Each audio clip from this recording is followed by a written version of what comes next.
What's good? What's good? What's good? Man, y'all know what time it is, man. You know what I mean? I am back. I am back. You know what I'm saying? You know what I mean? Y'all see who we got in the building? You know what I mean? Got my big bro Von Eric with the deal. You know what I'm So, saying? blessings. Also got oh I'm sorry, Von Eric, go ahead. Blessings to all. Ready to get started? Yes, sir, yes, sir. Also got, Miss Oshun, aka Lola up in the building, you know what I'm saying? You know what I mean? So before we get started, I'm gonna take a pause for the cause real quick. You know what I mean? Y'all see the stream, y'all link, it's in the chat. Yes, yes, yes. Also, we have Bruiser's checking in. He said, it definitely does. Okay, well, Bruiser, if you want to elaborate why family does matter, you see the link, definitely come up. We would love to hear your perspective. Von Erich says blessings all. You know what I mean? He's double checking. He's double checking in the chat. Definitely, definitely. So now listen, we done had some fun conversations in the back already, and I kind of wish I would have changed the title to something else. But and knowing me, hell, I might get into it. I might get into that conversation. You know what I mean? You know how I do, man. If I want to talk about something, I'm gonna talk about it. You know what I mean? It is what it is. But you know what I mean? Before we even kick that off, we do got a question, so we got to answer it. All right, we're gonna talk about this in depth. All right. So the Okay. question is, does family really matter? And as you know, the music is always curated by the man up there, Von Eric. You know what I'm saying? My music curator. You know what I'm saying? We got some more hot stuff coming your way. You know what I mean, on our streams and all that. You know what I'm saying? Real soon. The break is still on. Okay, I'm still on break. I just check in with y'all here and there when I got something that I really want to chime in on. But the break is still here. Fall time, I will be back. Fall time, I shall return. And I got some heat for y'all ass. Okay. Now, with that being said, does family really matter? Lola, go ahead. You can kick it off. Okay. So, all right. And then you remember what we spoke about in private, I think the other day about family. Okay. Now, is this one of those conversations or is it something I else? want you to go. I want you to go in. However you want to take this. Okay. Okay, because I am part of the weirdo crowd. Contrary to popular belief. Um, but to answer the question, does family really matter? Yes and no. And the reason why I say yes and no is because it's based on the definition of family and what actually matters and which is subjective, right? Um, Family to a certain degree, right, is a construct, meaning psychological construct, right, that we create in our minds, in our mind space. And then at the same time, family is biological. You see what I'm saying? Like if you mix your DNA with another family, the wrong family member, it can have catastrophic effects when it comes to, a child being born, because nature isn't meant to copy itself in that way.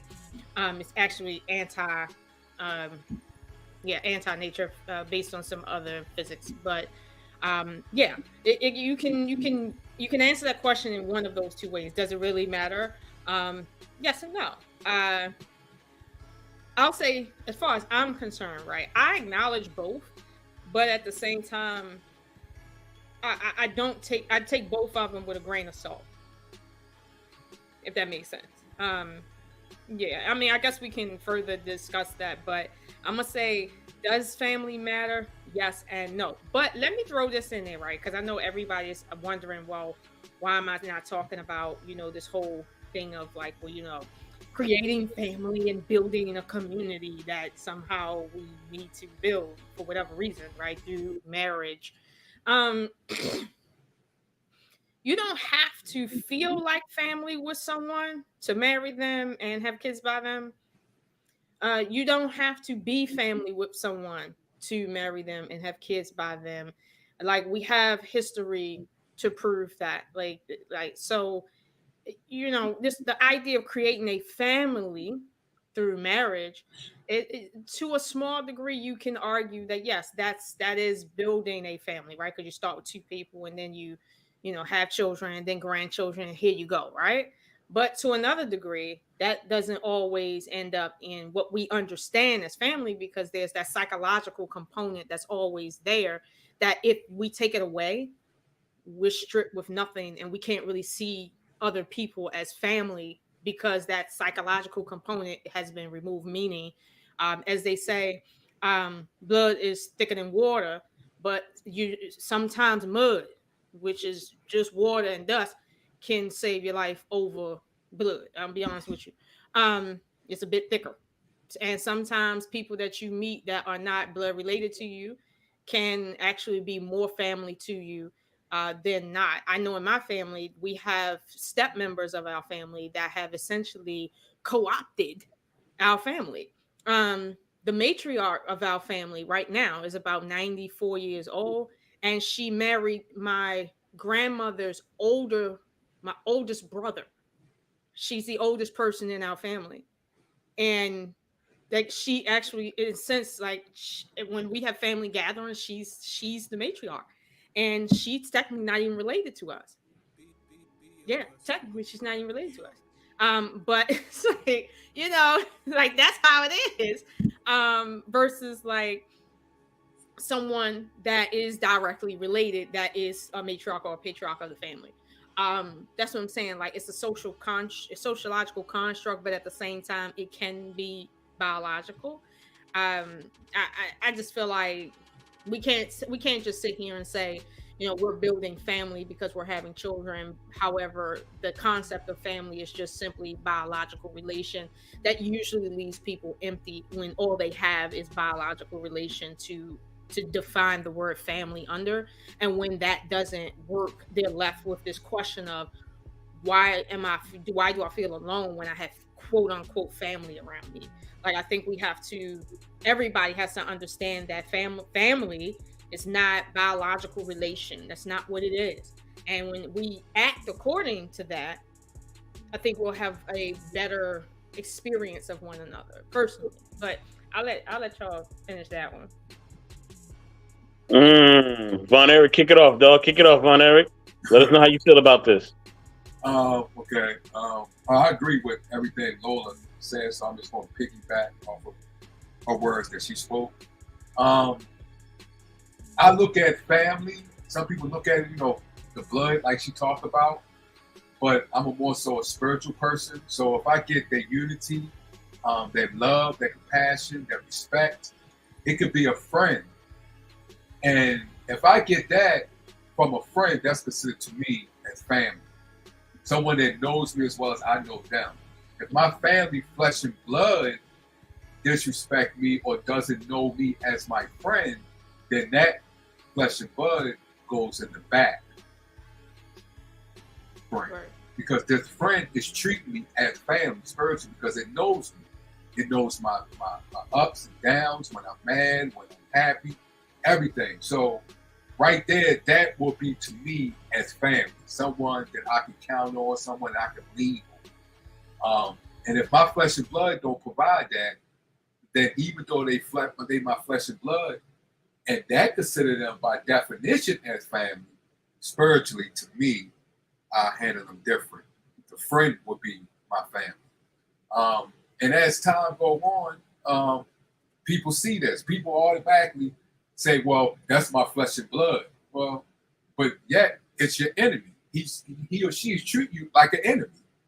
So so you're going to keep your flesh and blood there in front of a person that's giving you the respect, that's giving you love, but yet you're going to still consider them family in front of this person that's treating you as family. So that doesn't add up to me. But that's how some people keep within the law of nature and be guided by that, then be guided by true family or definition spiritually. And they let that go to the wayside and put flesh and blood in the forefront. That's not me. My mother did something, I'm going to call her out. I'm going to call it. I don't care. She will tell you. Aunts, uncles, they know. I will call them out. You said I would not say, oh, well, that's my mom, that's my uncle. My mother worked for me. I was on her just like any other employee. Just like any, and she'll tell you, I would call nope, that's not right. Yes, you my mother. I love you to death. You raised me, yes, but right here, I'm gonna have to call you out on it. And she respects that. My family respects that because they know I have friends that love me just as much as family.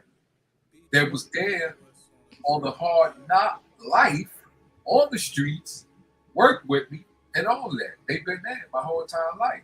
And some of them has done things to me that my family hasn't done, or have seen, or has helped me out, or was there. That was a ride or die.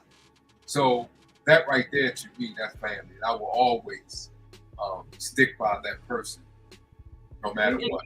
But you know what, Ron, I do believe that it's kind of hard to explain it, right?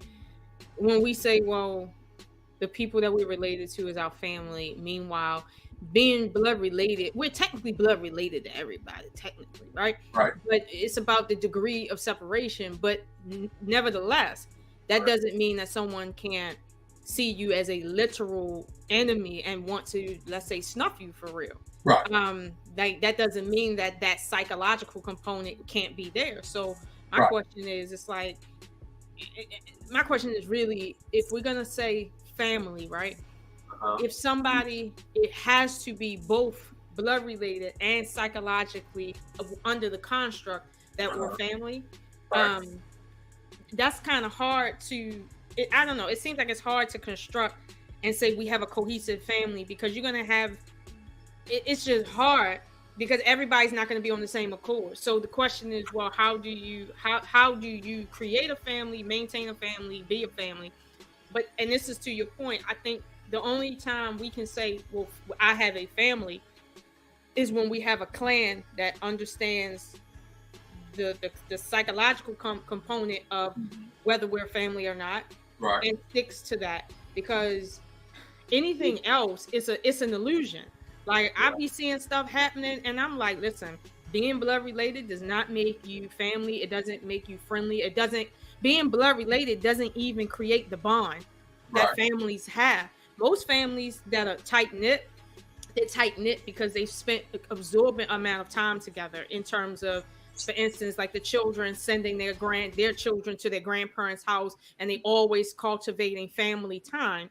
And like, there's this, it's just a lot of family stuff going on, and that's how the bond is built. But the bond is built amongst them being in proximity to one another and going through tribulations together and working as a team. That's what's building that family bond, not the fact that they're blood related.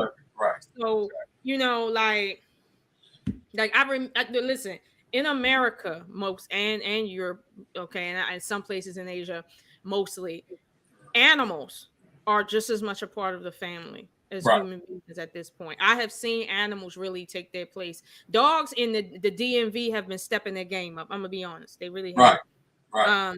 You said dogs? Dogs. DOGS. Oh my God. They gangster. Especially when they gangster. They take up for one another too. Yeah. South Baltimore, those South Baltimore dogs, or West, you better not go. West Baltimore dogs better not come down south talking stuff and barking wrong. They don't say that. That's true about that. No, they are part of the family, and and that's the thing, they operate as knowing their place in the family. Right. It's weird, and it's like, I know cats to some degree. I've seen that too, where cats are defending children against dogs. And defending and grown people. Like, I've seen these weird things, and they know that this is my human being, my human family, and I'm going to protect my human family. Right? I've seen that, and it's funny, but in real time, these people, I'm not these people. You see, I be telling you, these people out here. No, these animals, I don't care how many clothes they wear, they're still animals. They are taking their place, and they're gaining rights. They gaining animal rights. Now they have the legal right. If you own an animal, you have to have health insurance for them. Yeah, that's true. They're stepping the game up. That's true. Part of the family. So what was your question, Lola? You had a question. You was questioning something that Vaughn had said. Oh no! my essential question was what creates a family isn't the relation one have with one another, right? It's essentially the bond that they create with one another. And I gave the example of the tight-knit family, right? About feeling like your family, not because you have a blood relation, but because you have spent time going through things with that family and physically around each other, where you feel like family, versus family that never spend time with one another, right? But they're biologically, related, and they don't feel like family. They don't operate like a family, but they know they're related. It's because there's this thing with human beings that psychologically we cultivate family through bonding, not through like relation. Like we don't like. That's not how we cultivate family. And people say that we create family by getting married and having babies. It's like, well, no, that's not how you create a family. Contrary to what Bruiser said, okay, but let me explain. Your relationship with that man or woman is the bond that you have together. Now, that bond is what determines whether or not y'all are going to ride through life together or you're not. That bond determines how your children are going to be raised. Like, are they going to see you guys actually grinding it out with one another, being ace boon coons, or are they going to see y'all fighting like you don't know each other for real? Like, it's that bond that you have. Now, how did you create that bond? You spent time together. You went through trials and tribulations together.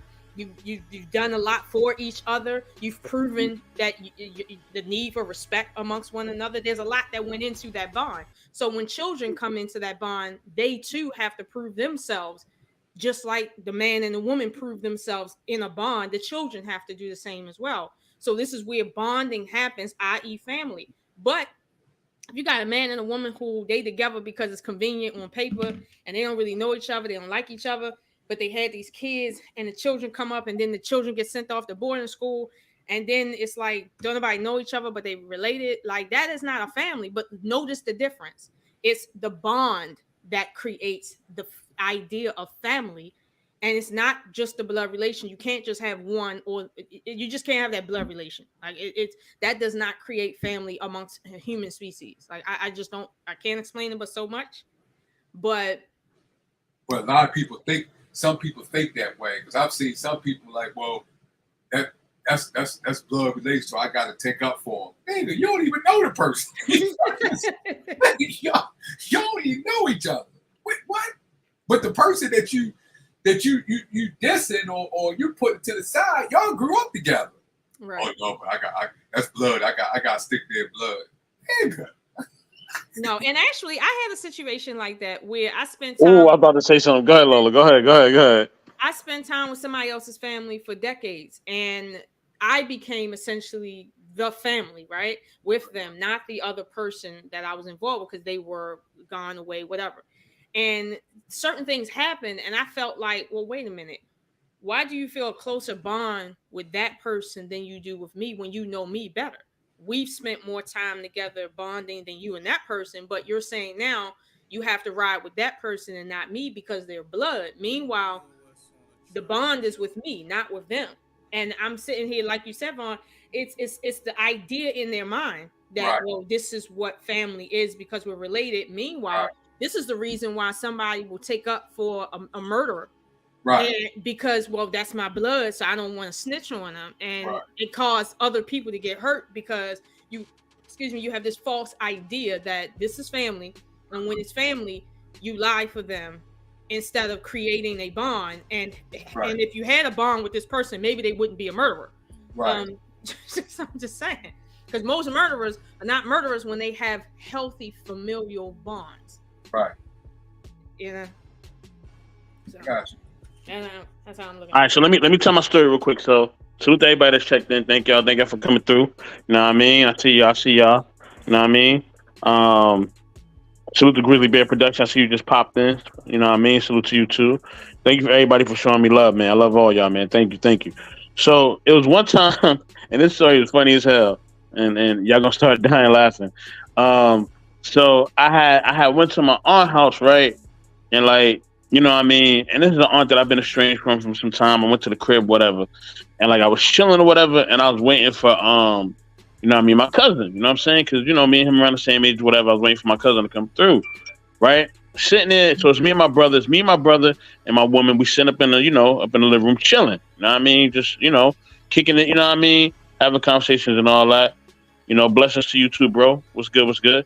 You know what I mean? Anybody can come up. You know, the link is pinned in the chat. So we chilling there, sitting. You know what I mean? I think we even had something to eat and all that, something to drink or something. We were just chilling, talking, chopping up with Auntie. Oh, what's going on? Blah blah blah. We chopping it. All right, so waiting for homie. Homie come through the door. So man, I stand up. I'm excited. I'm like, oh shit, what up, cuz? You know what I mean? Whatever, come through. Nigga ain't even smiling, nothing. He just like, oh, what up? And I'm like, nigga, what the fuck? Like, so then we get outside. So my brother, who's not even related to me, my brother's like, yo. He's like, man, why the fuck we even come over here? He's like, this nigga don't even want to. He don't even want to even see you, dog. Like, why we over here at all? Like, we could have been doing some other shit. And I was like, damn. Like, my brother was right. You know what I'm saying? I mean, that was hood as hell for him to say. But my brother gonna always keep it G. You feel me? Right. So he had to say what it was. You know what I mean? It was that, and that was. I mean, thinking back about it, man, it makes me a little emotional right now because there's just a lot of shit that's going on with me outside of this shit. But you know what I mean? Like that shit was real, like for real. Like why are we over here, bro? Like that nigga wasting your time, and time is not to be wasted. So I think a lot of times when we have these so-called people who are family or so related. We got to really understand that a lot of time they're wasting our time. And as the great KMA said, shout out to KMA Kimberly, to say your family, you know what I mean? If some family members or some people that's related to you will give you a one-way ticket to hell and drag you straight to hell. Right. You know what I mean? If you let them. So we got to keep that in mind, man. You know what I'm saying? We got to always keep that in mind. I'm not trying to bash family. I'm not trying to bash no family members, but look, man, if the shoe fits, wear it, motherfucker. Like, this is what it is. All right? I'm not going to sugarcoat shit, man. You know what I mean?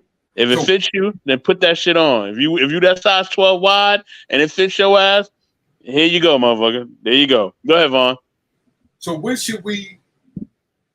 we see that when it comes to like what Lola was saying, because it has everything to do with psychological.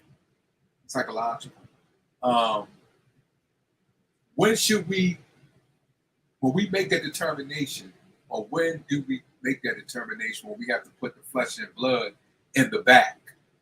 And when they see that, how should we respond when they come to us and approach you? Like, yo, what? I mean, we family, yo. Why you got me in the back? Why you treat me like that? Y'all know how it is. Right. I think you have to. Okay, the boundaries is something that they should be aware of.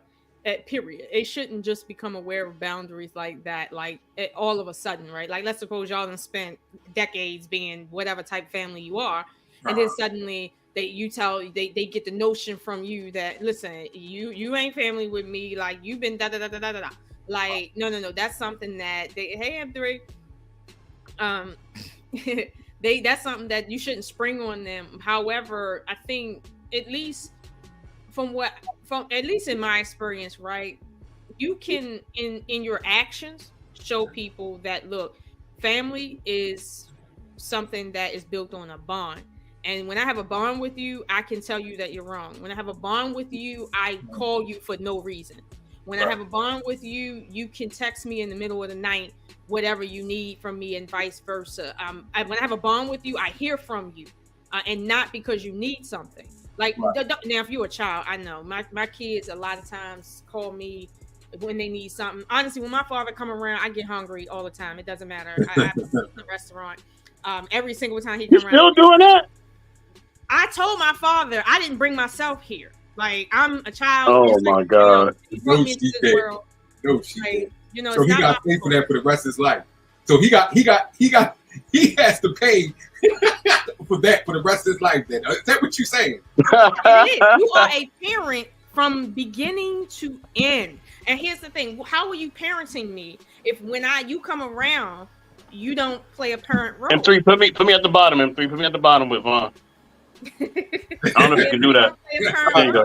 You got to be a parent to me in the parent role. And right now, as a father, the best thing you can do at my age is feed me. But that's just my dad. But he liked to go out and eat, though. He loved that. He really did. And I like going out with him. Mm-hmm. But that's that. What was I talking about? See, he took me off my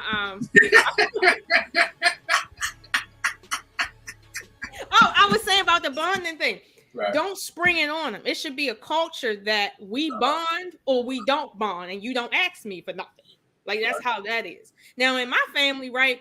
We got the type of family where we spend a lot of time at a distance because our family, when I say fragmented, I mean like a lot of people then died off, and most of the cousins are cousins not from my grandmother, right? But from my great grandfather's children family. Like my great grandfather's siblings, all of those children and grandchildren, not even from my grandmother. It's now we're related because my grandmother's father's siblings like got kids. Like that's how far we're related down. So we're kind of distant, but the thing is we do keep in touch with each other on certain occasions, and that's how it's always been. But that's the culture in my family. It's not like we live next door and we never see each other like until every 2-3 years. No, it's like we get together once or twice a year, everybody. And we call everybody in and everybody gets together in some way, shape, form, or fashion, birthday party, something. And that's what we do, but we don't do it a lot. But that's the culture of bonding with us once or twice a year. And it's been good like that. However, some families that be living within the same 2-mile radius of each other and never see each other. Right. I don't know about that. Okay. Right. Yeah, I really don't. I can't explain it.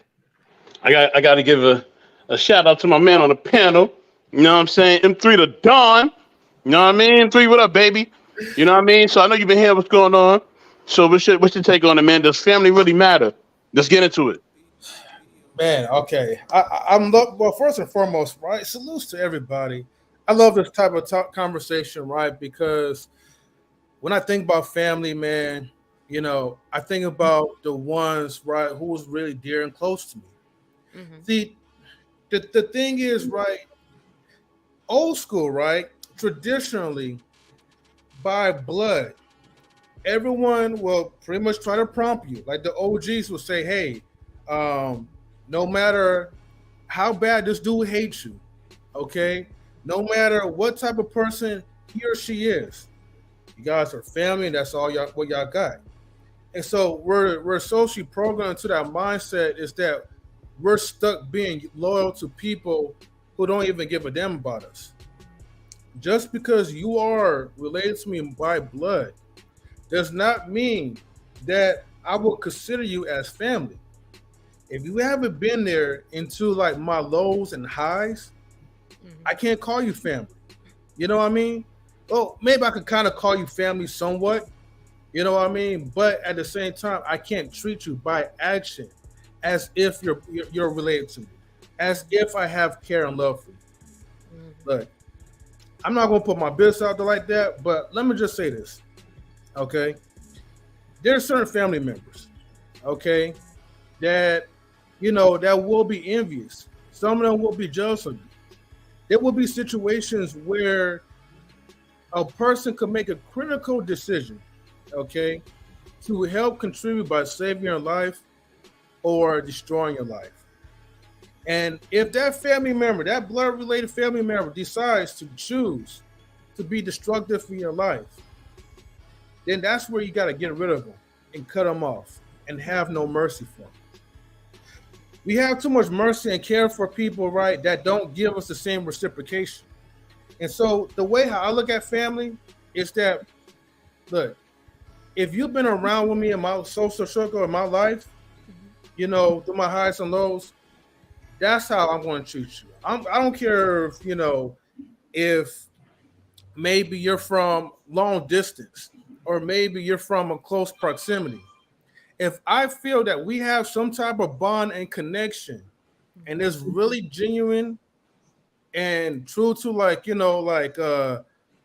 loyalty, that's where I'm going to steer towards. That's where I'm going to adopt you as family. Mm-hmm. I mean, even if I put this in a biblical sense, right? I mean, we're all created as one anyway. Mm-hmm. So don't we have some type of right to say, hey, i.e., Lola is my sister. I have a bond with her. I can call her my sister. She could call me her brother. I could call Mr. Best and Von Eric. and some of the other people in the chat. And then there's other people that really can't really call you that, because I don't have that connection. What it boils down to is connection matters. Okay. Connection is the one that is stronger. That's the one that ties in and solidifies whether you're family or not. Well, when you say connection, right? You know that I don't know if you've heard of the saying, men that struggle together are brothers. Have you heard of something like that? I heard that one saying before. Not so often though quoted, but yes.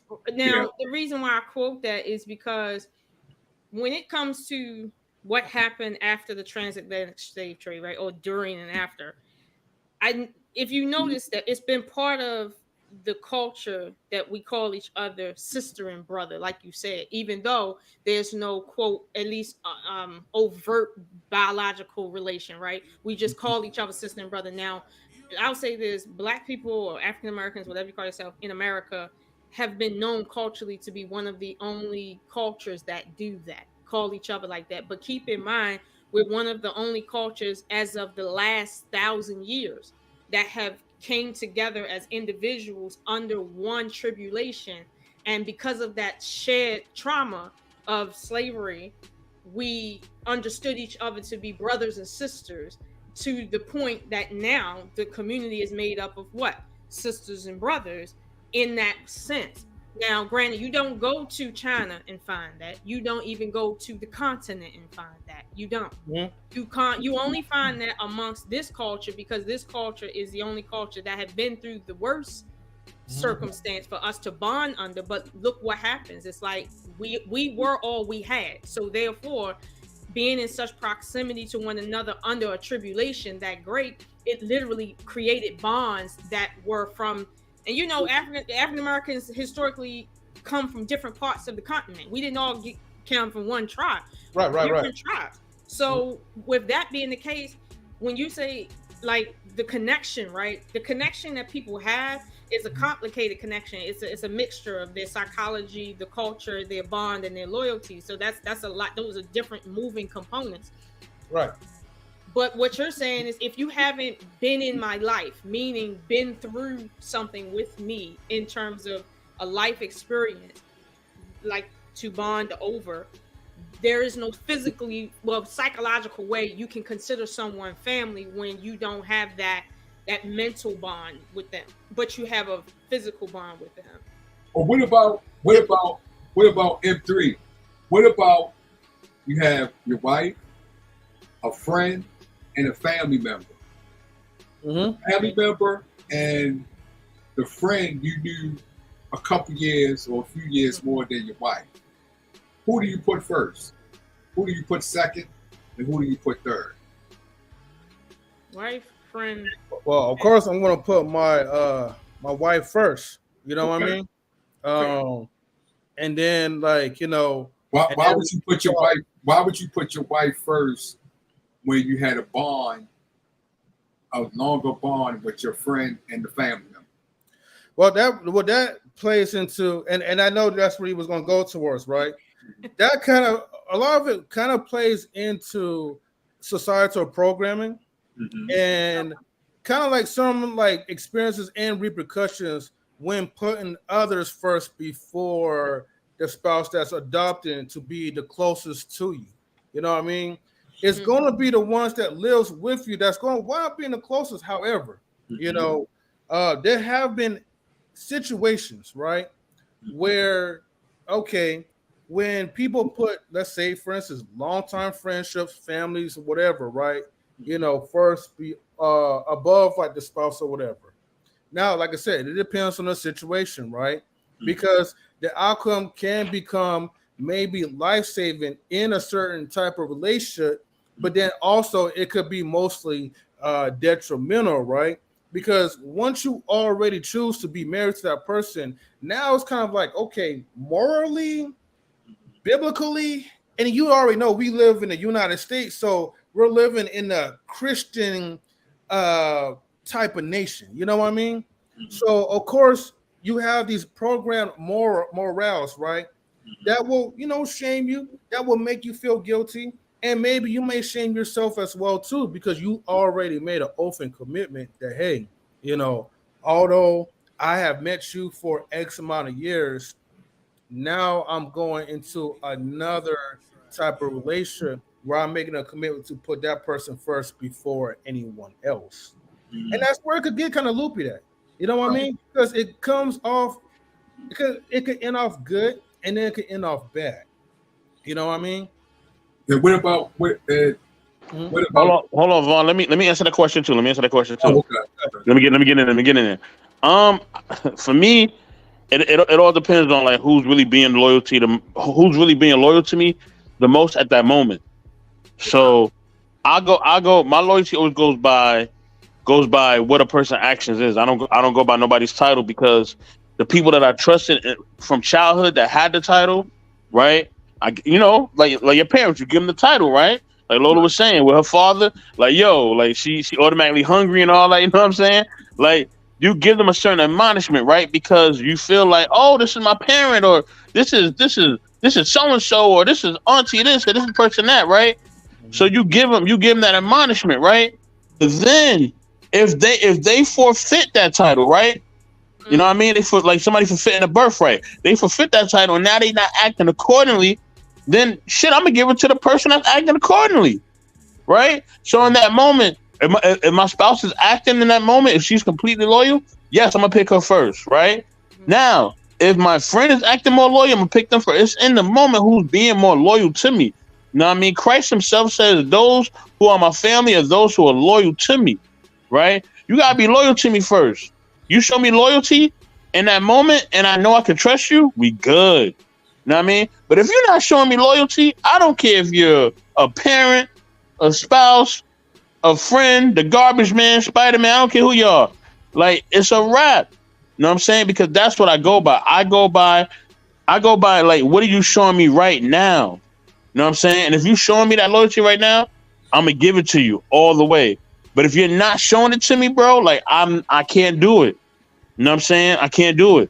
Like it's because in my life, when I've tried to give it to that person and I've handed over it to him, like, oh, this is my grandparent. Yes, I'm going to give you that love and that loyalty, and I'm gonna trust you. And it's like, boom, the knife ended right behind my back, and I'm like, oh shit, what the hell just happened? You know what I mean? Like, that ain't supposed to happen. See, Mr. Best, I like your answer a lot better, right? Your sound went out, or my sound went out. One of our sound went out. Oh, can you hear me now? I would say. Oh, that was me. Okay, let me go back and I'm gonna come back in. Okay. Well, I was gonna say I like Mr. Best's like answer, right? Because it's more detailed compared to mine's. Mine's is just more of like, okay, already presumptionally, I'm with a person who has that morale attached to it in that person's name. But he does make an excellent point, because anybody could actually flip out and switch up on you. Mm-hmm. And if that person accordingly is not acting loyal accordingly, then, and salutes Gris, if that person not acting loyal accordingly, then you have to go to the next person, right, that you could literally trust. It's kind of like a second in line of command, if that makes sense. Well, let me give you this example, M3, right? Suppose you on a boating trip, right? You have your wife and you have, let's say, your brother, right? Both of them are loyal to you. Both of them, care for you. They created bonds with you over many years. So there's no issue of loyalty here between the two relationships. Let's suppose there's a boating accident and the boat capsizes, right? And neither one of them can swim, but you can swim. And they're both sinking at the same level. Which one do you try to save? And which one do you allow to drown?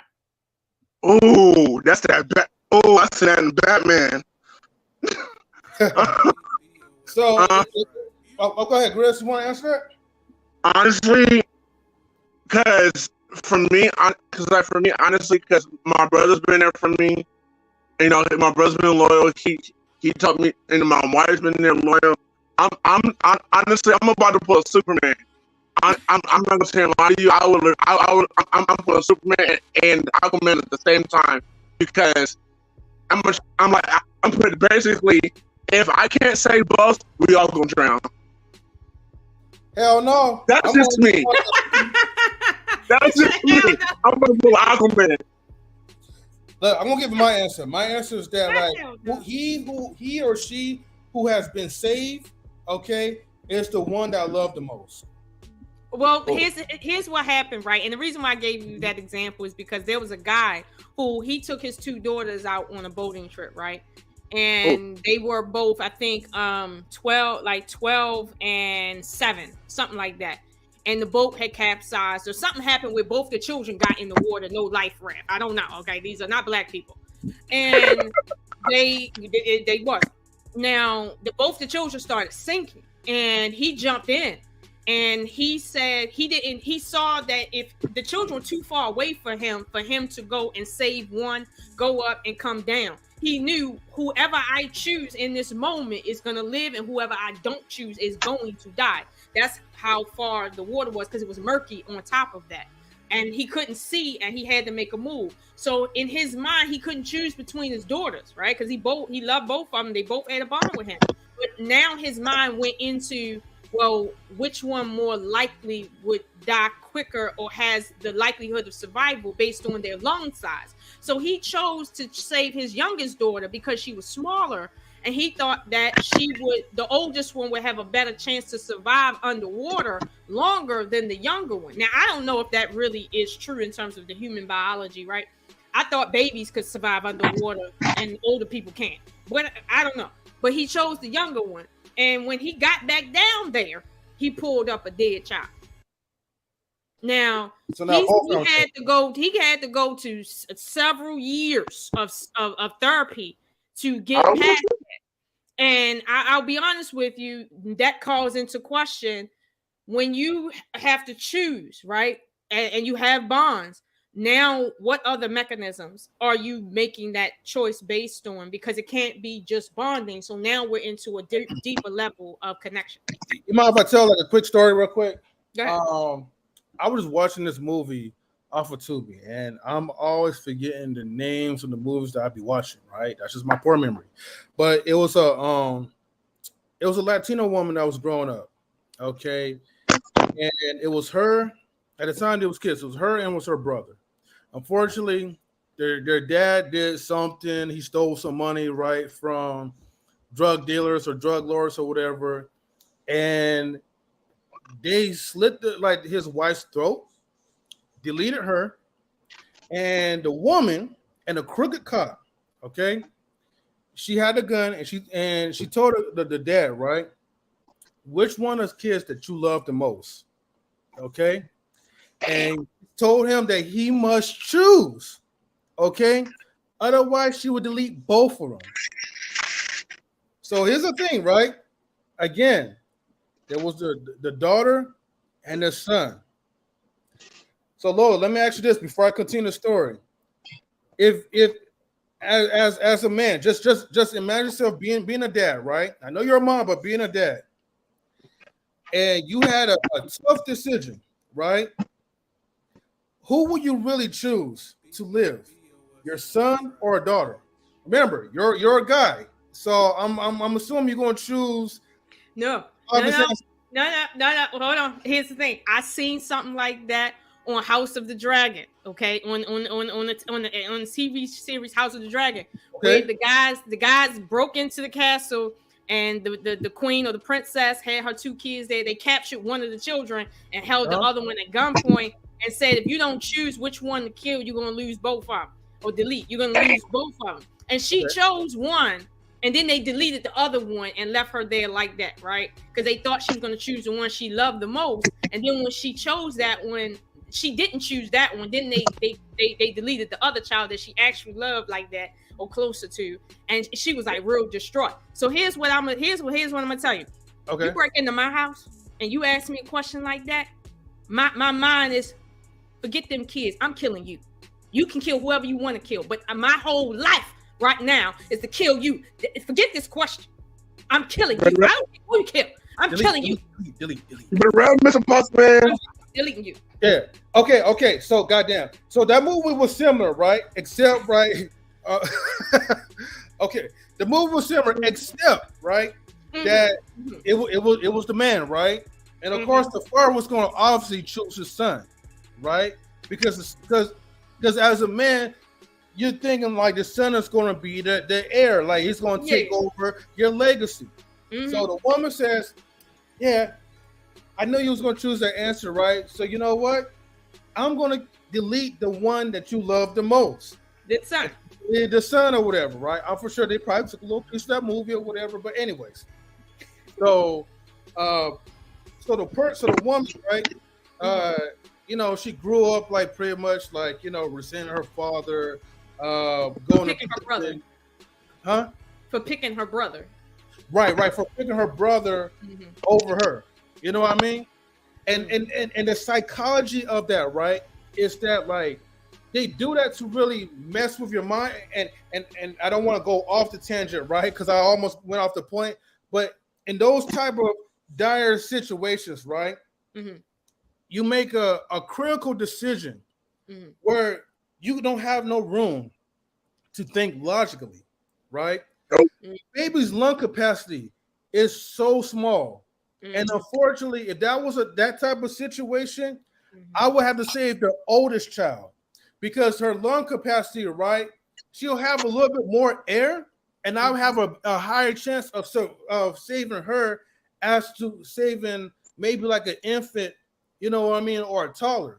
Mhm. Dive down to the water and you're drowning like that. There's no way for me to really save you in the nick of time like that. Mhm. You know what I mean? But for someone who's older, who's like old enough to like at least hold her breath under the water just for a little bit I longer, see what you're saying. Yeah. yeah, to give me that expedited time, right, to rescue her, I would have to do that. You know what I mean? Plus, you would kind of think X amount of years. Oh, shit. X amount of years, you already kind of had a longer bond with the older one versus like someone that is younger. But when your emotions get tied up into like that type of stuff, right, and you can't really logically think right properly, that's what's going to happen. You know what I mean? Unfortunately. Well, a baby can breathe. They throw babies in the water all the time. Infants throw them right in the water.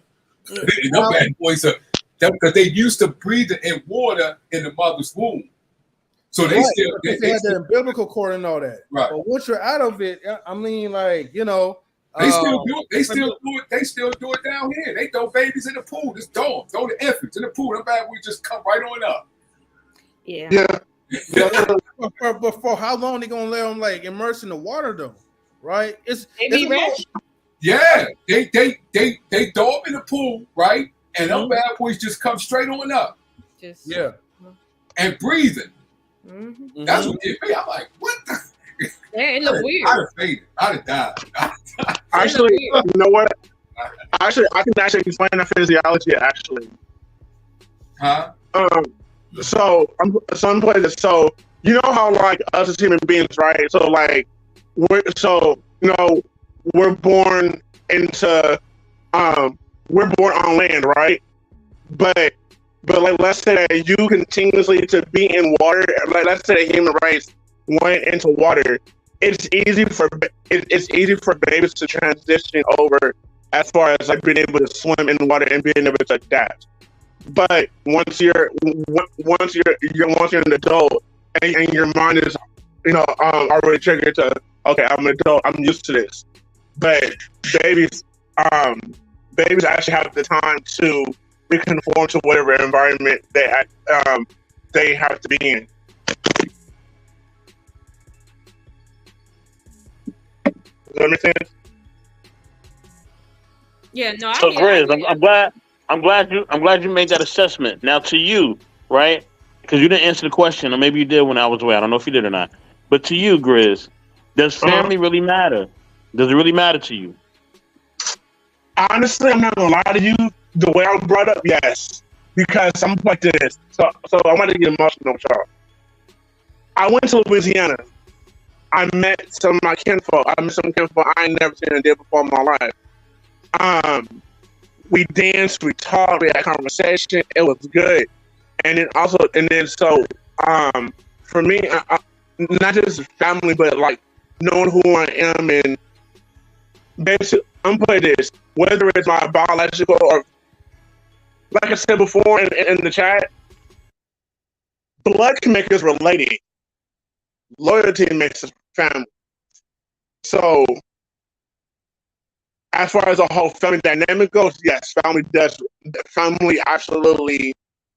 I love having a family, whether you're related to, whether we're blood related or not. I don't know if that makes sense to you. That's mostly common. Like what most can really. Yeah, Like, it does. Go ahead, I'm sorry. no, I said what I had to say. Well, I'll say this, right? Beyond the conversation of if it matters, though, right? But let's say this, right? Does it matter how you conceptualize how you're related? And me and Mr. Best was talking about this offline a couple days ago, and I was expressing to him that the way we see at who's related to who and how determines how we understand family too. For instance, you consider the ones that are your siblings, the ones that come from your mother or your father. That's who you decide is your sibling, right? But from a genetic standpoint, your siblings are not the ones that just come from your mother or your father. Your siblings are the ones that come from all of your uncles and aunts. All of them are genetically like your siblings like that. Like I have cousins that have closer relations to me than my brother in terms of blood relation. So it's like, how is that? My sibling from my father is to a degree further away from me in my genetics than my cousins. My cousins are closer to me in relation, right? So I know in some cultures, I think it's in Hawaii, but in some cultures, at least in the like the Polynesian area or whatever, they have a culture where they don't just view their mother as their mother. They see all of their aunts as their mother and all of their uncles as their mother. As their father. So it doesn't. Whereas you could come through the womb of one woman, but one woman doesn't serve as your mother. Period. Like, and that's psychologically how family is set up. Hold on, Lola. Hold on. Gotta give a shout out to Mr. Kareem Bliss Johnson. You know what I mean? Definitely salute to you and your family. Hopefully your son has a full recovery. You know what I mean? And definitely send peace and blessings and love to you. You know what I mean? His comment is his family matters. My son just had an auto accident. We're in the ER now. When you get the unexpected call, you'll find out. We cannot fully be woke if we have no humility due to ego or family trauma. And that's definitely true. That ego and that family trauma plays a huge part. You know what I'm saying? And all of that. And definitely, like I said, salute to you and your family, your son. Hopefully he has a speedy recovery and send much love and blessings to you and yours. Yes. But go ahead, Lola. You can keep building. My bad. No, it's good. Shout out to him and I hope everything works out.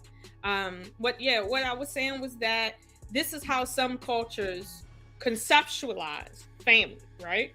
So let's suppose the physical womb that, let's say I'm in that culture and I came from a specific womb, right? In that culture, I because I can't see just that one person as my mother, even if that one person, like, let's say, was a total screw up, right? She's not just my mother.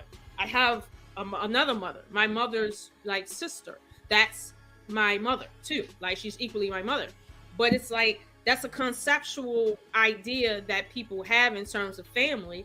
And on top of that, obviously there's the other components of family, but that's one way one culture sees family, that in a sense, not only your brothers and sisters are your family, your siblings, but your cousins are your siblings and your uncles and aunts are your mother and father too, period. Now, there's other cultures out, like in Tibet area, right, where there's one woman and multiple men that are married. Most of those men that she's married to are brothers, like full-blown blood brothers. And the children in that culture, because I did a dissertation on Tibetan culture, the children typically do not know who their biological father is. They see all of their uncles as their father and that one woman as their mother. And so it's like family to them is, I have my mother and I have my fathers in the house. And it's just common that all of these men are your father because, one, they have all genetic ties to you through your patrilineal line.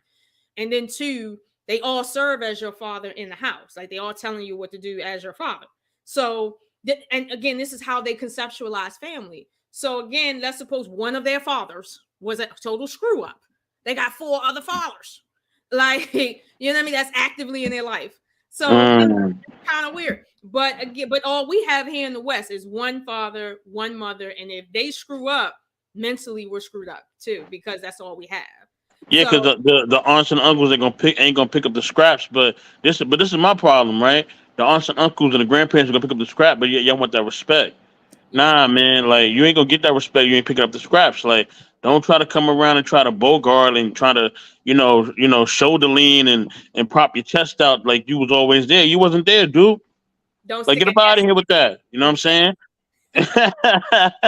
So Lola, so hold on. Are you saying that you value some of your cousins more than you value your actual siblings? Do they have more value? I'm gonna say this: some of my siblings have equal value as my cousins in terms of sibling relationships. Some of them do, and then some of my siblings, I have a distant relationship with them as if they were a distant cousin, and vice versa.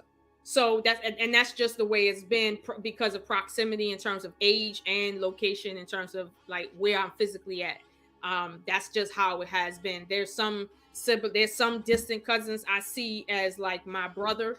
There's some immediate cousins that I see as like cousins, and then there's siblings that I see as cousins, and then siblings like one that I'm like, okay, that's my sibling. Like we come from the same mother, we're sibling, and I'm closer in relation to my siblings of whom we don't share the same father than the ones that I do share the same father with. So, like it's interesting in that way. But that's just my family dynamics is as far as like how close we are in the bonding. But obviously we live in the West, so we don't see each other as siblings per se. That's not the culture.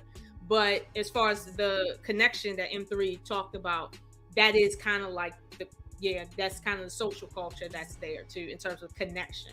Yeah. Okay. Now we had kind of got on an interesting subject beforehand, and definitely salute you, Hank. I see you, dog. Hey, make sure, okay, that y'all like and subscribe to all my content creators who have checked in the building. Okay, make sure you follow Hank at the basement. All right, shout out to him and the whole basement crew. You know what I mean? Shout out to Victor Freeze Music. Y'all know what it is. You know what I mean? Make sure you like and subscribe to Victor Freeze Music. He been dropping some great music, man. Recently, man, it's been incredible. You know what I mean? Also, shout out to Mr. Johnson, Mr. Kareem Bliss Johnson, man.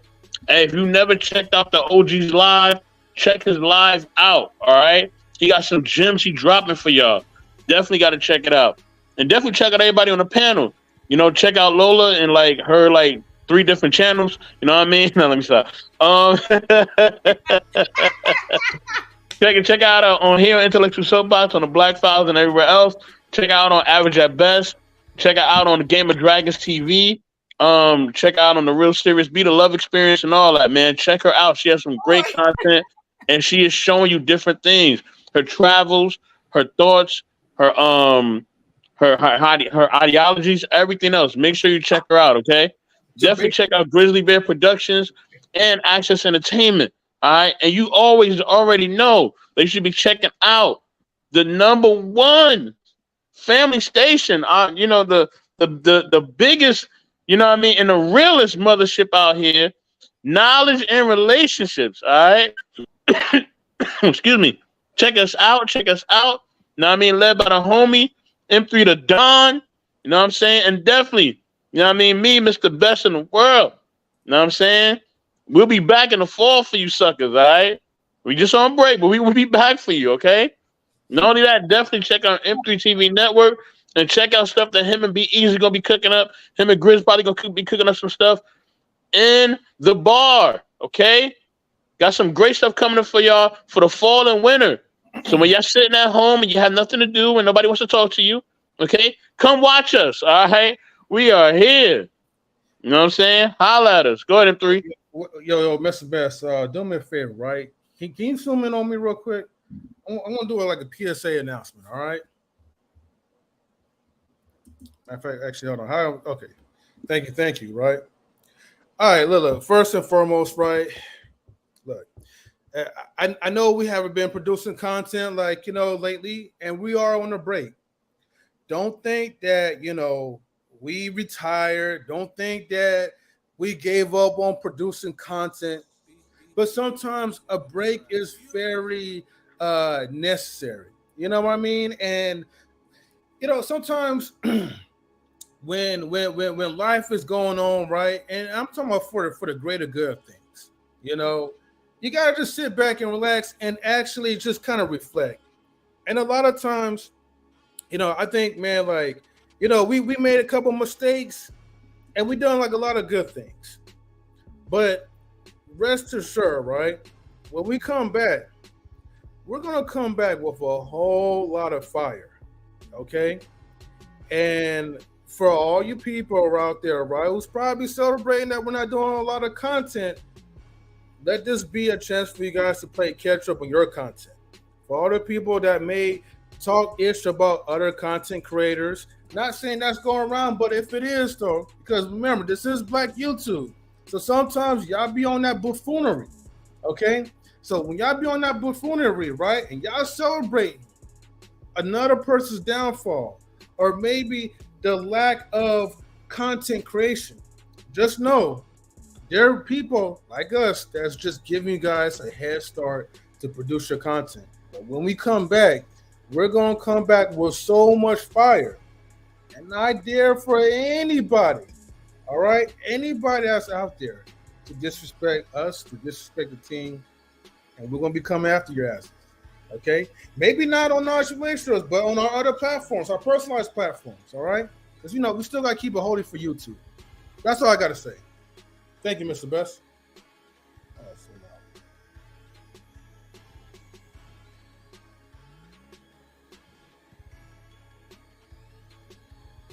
Oh. Okay. Anyways, I'm done. Hello, can y'all hear me? Can you hear me? Yeah. And salutes to We Unlock Nation. Yes, definitely. Like, we definitely got to keep holding it down, man, especially on Black YouTube, man. Unfortunately, our biggest enemies can be definitely ourselves and the foolishness that be going around on these YouTube streets. But at the same time, hey, if you got to take a break just to recharge and come back with more fire, extra, whatever, mobility, then do what you need to do. That's all I got to say. Anybody else? Why didn't 3 have to go there? I was trying to avoid this conversation. Why did he have to go there? All right. We're going to go there. All right, let's go there. All right, we're going to talk about this. Listen, man. All right. Look, I already told you. I'm like one of them great artists, man, that y'all find out had all them albums that they never released yet. I'm like one of them. I got about 60 or 70 things in the can already as far as topics. Lola will tell you, I got so much topics that's in the can, and them 3 will tell you too. We got so much topics in the can. Vaughn will tell you as well, because I tell Vaughn a lot of stuff as well. Grizz don't know yet, but we talk here and there. But the 3 of them really know that I got so much stuff in the can with them and collectively that I just haven't released yet. I just been kind of backlogging it because, it's hot out here. I'm chilling. I'm trying to relax. And to be honest, I've been building with people outside of most of y'all anyway. So most of y'all who I was talking to or was getting to know, or you left or you came back or you're doing whatever the hell you're doing with your little squad or whatever you're doing, I done left y'all niggas in the past. I just want y'all to know I don't care about none of y'all that I left or that I'm not really associated with. And if y'all doing that beef stuff, I definitely don't care about what you're doing. I'm building a whole different team of people from South Africa, from the UK, from the States. I'm the team is about to get really ridiculous out here. Shout out to Just Star Misdemeanor. Shout out to KMA in South Africa, okay? Shout out to everybody in the States, okay? So we're building a whole different conglomerate here, okay? Outside of whatever y'all been seeing or whatever you've been used to, okay? Shout out to Grizz. I know you had to drop down, but I've been building with a whole bunch of different people. So if you don't see me responding or not caring, it's because I've been doing other stuff. And I told you it was going to happen. I told you I was going to move away from that little jerk circle that y'all been having. I told you I was going to move away from that. And I told you the team was going to move away from that. I've been told you that months ago. In the springtime, I told you that. And y'all made your little bullshit ass content or whatever videos y'all wanted to make or whatever. And I just let it sit because I don't really care. And secondly, because I know what I'm already doing. I have a plan intact. See, when you have a plan intact, you know what you're already doing.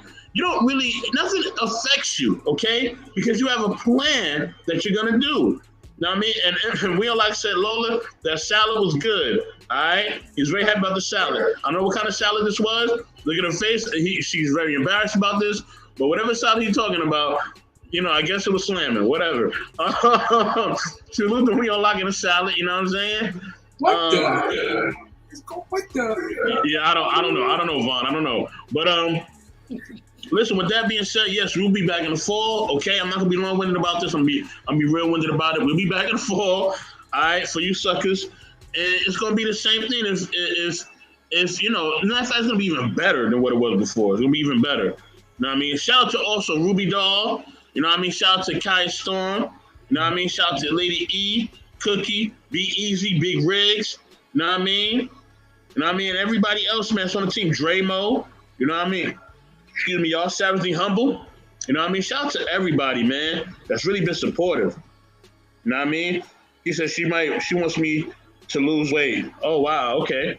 And we don't like, definitely feel free to come up, brother. You know what it is. You know how we get down. You know what I'm saying? But yeah. So let's keep building, y'all. I don't know what point we was at. I think Lola was making a point about something. One of y'all was making a point about something. Go ahead, y'all. Y'all can build. I think somebody said, Kareem, he had made a statement. He said that we don't have that in the West. We allow a European mindset to be inherited into how we manifest ourselves, lending to our destruction. Only Black people perform in this manner.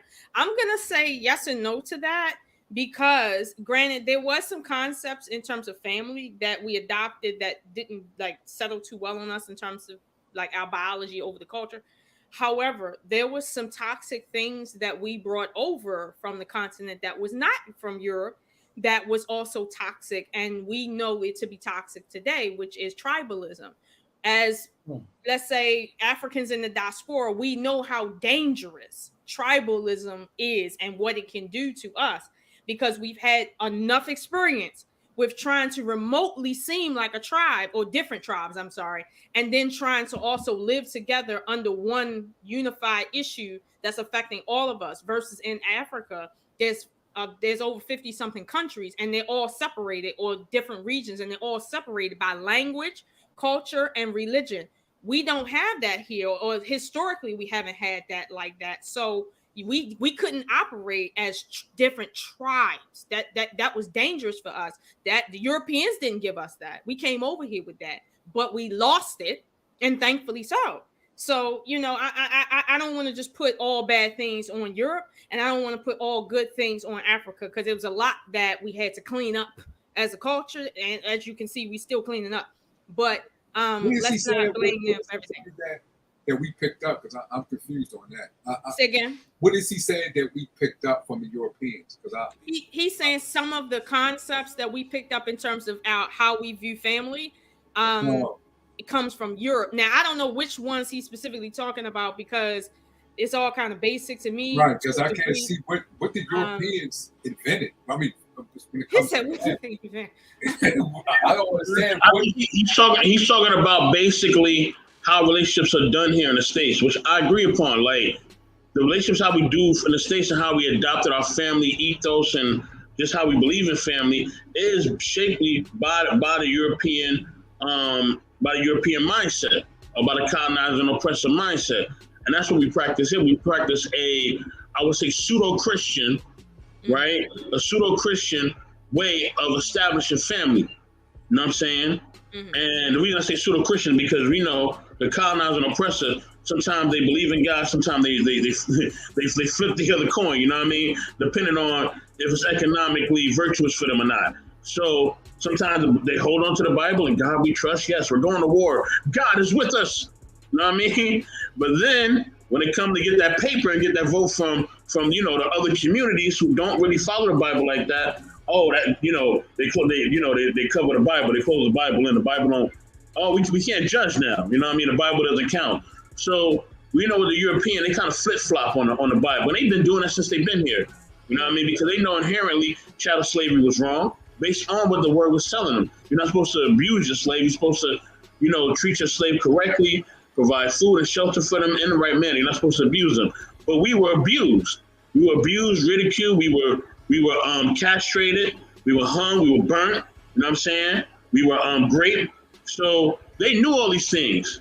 You feel what I'm saying? So based on that and the Willie Lynch letter and everything else, they have systematically, emotionally, mentally, spiritually, and physically completely shaped our way of thinking about family. Salute to the dog. You know what I mean? What's going on, Daryl Long? What up, Brody? What's good, baby? Hey there. Salute, Daryl. Well, I still can't see it, but okay. No. But let me bring it into focus like this. So, according to most people, the nuclear family. Because I can't bring it up. I was saying the nuclear family is supposed to have been the Europeanized family structure, right? Whereas in the non-European family, the nuclear family is not it's not the construct of family in your more indigenous areas in Africa, in Asia, and in the Americas, right? They just don't see man, woman, child as family. Like that psychologically, that just doesn't make sense to most places in the world. Versus in Europe, that is what made sense to them. However, when they came here, and I don't think this is, well, it was forced.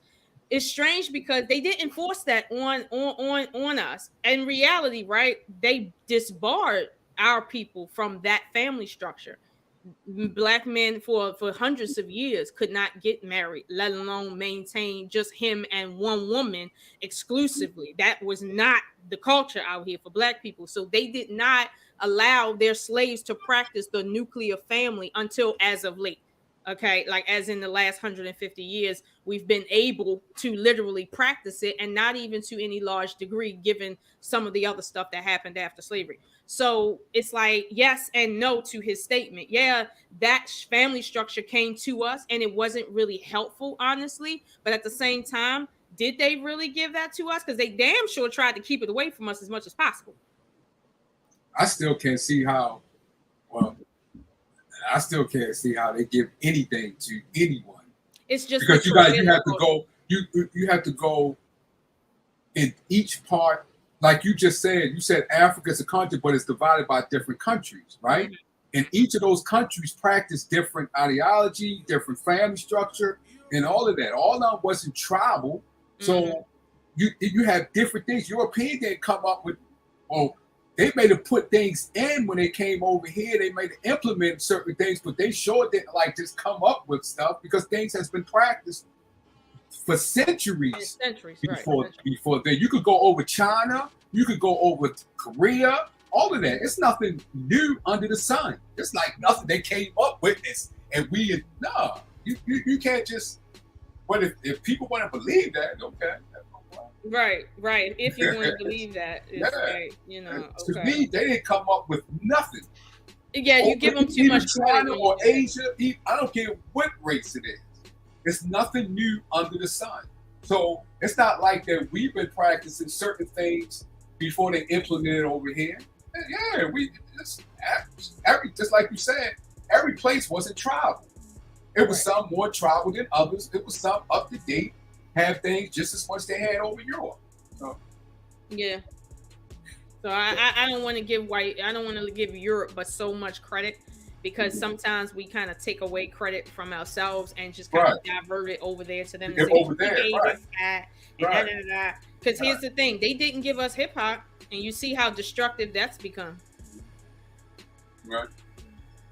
So I just can't see. That's why I was asking for an example. I just can't see anything that they have done. And I'm talking about not just any race that they have done that we didn't know about or we wasn't doing. That doesn't make sense, especially with a lot of things that we invented and we came up with. I mean, Africa, all those countries, oh, come on. All the resources and technology and brain that we have, it's nothing that we didn't know. Nothing.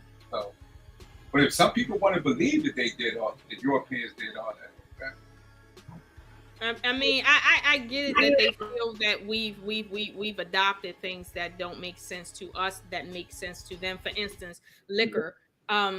strangely, Europeans, and I mean white Europeans, do better with drinking liquor than people that are not European, your black people.